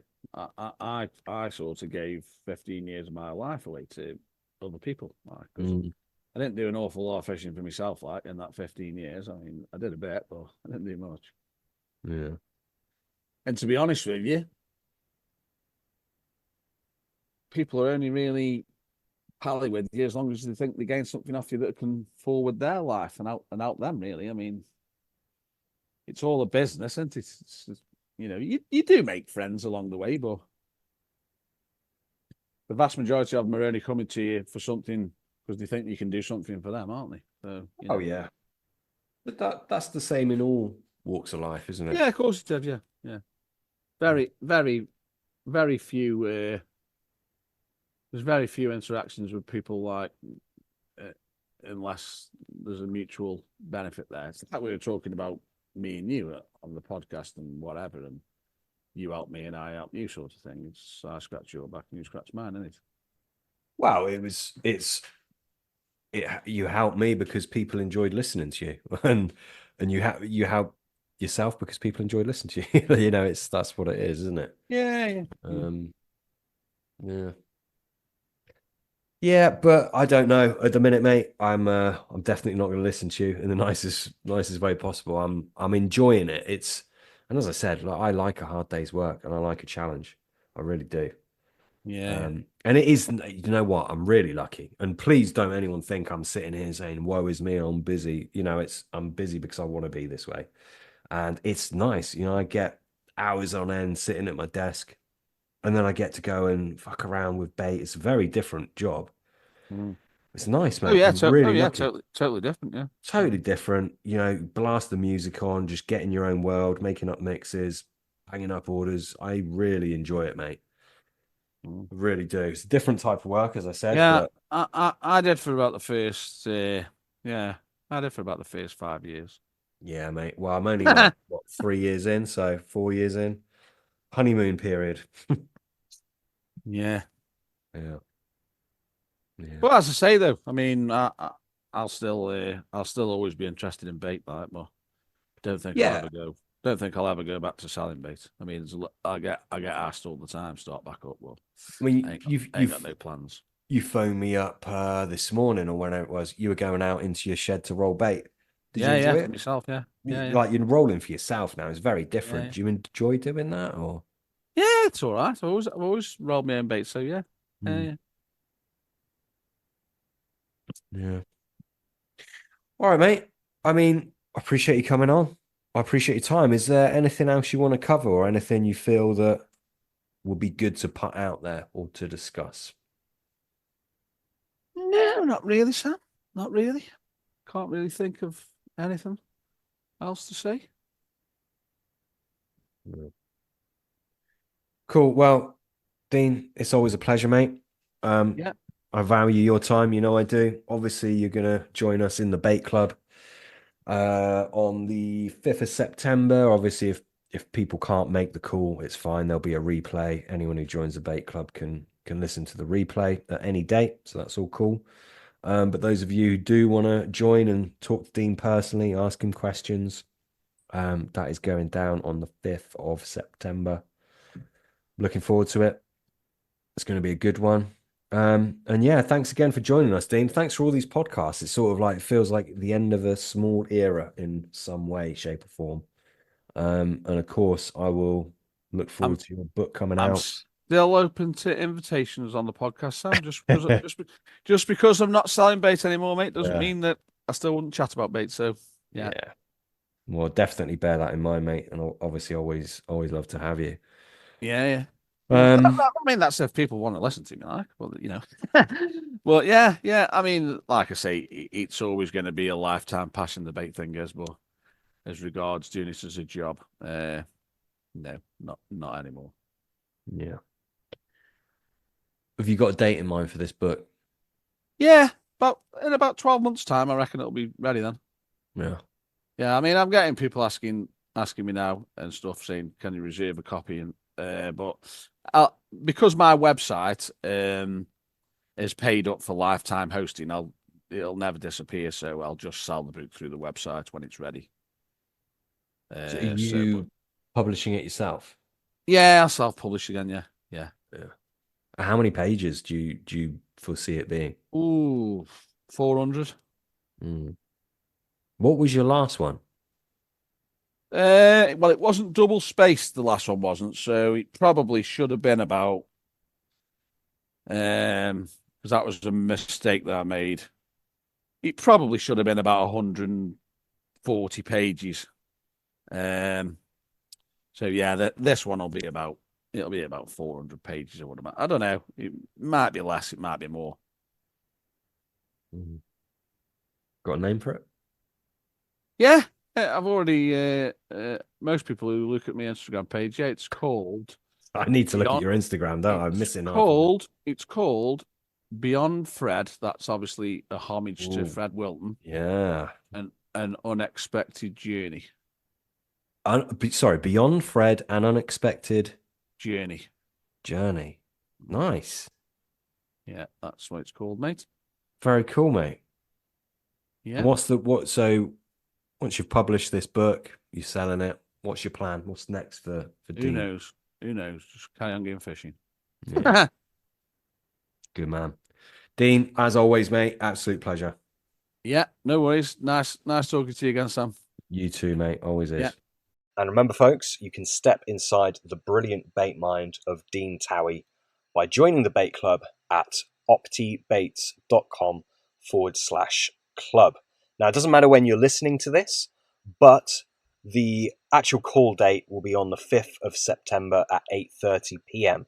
If you are lucky enough to be able to join the bait club before September the 5th, you can join us on that call. We'll use Zoom, which is a call conferencing software.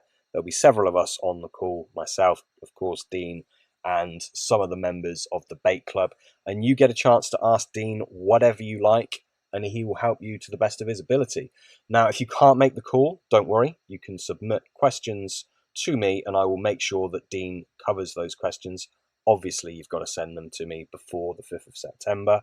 And you have to be a member of the bait club to do that, of course. Now, for everyone joining the bait club after the 5th of September, don't worry, you'll be able to listen back to the call recording with Dean. You'll be able to learn all the lessons, get all the nuggets of information, and benefit just as much as everyone else. And that recording of the interview will be in the bait club as long as it's alive, which it will be many, many years. So, yeah, don't worry if you've missed the 5th of September. You can still listen back to the recording inside the bait club. One last time, you can join the bait club by visiting optibaits.com/club. That's optibaits.com/club. CLUB. I look forward to seeing you on the other side.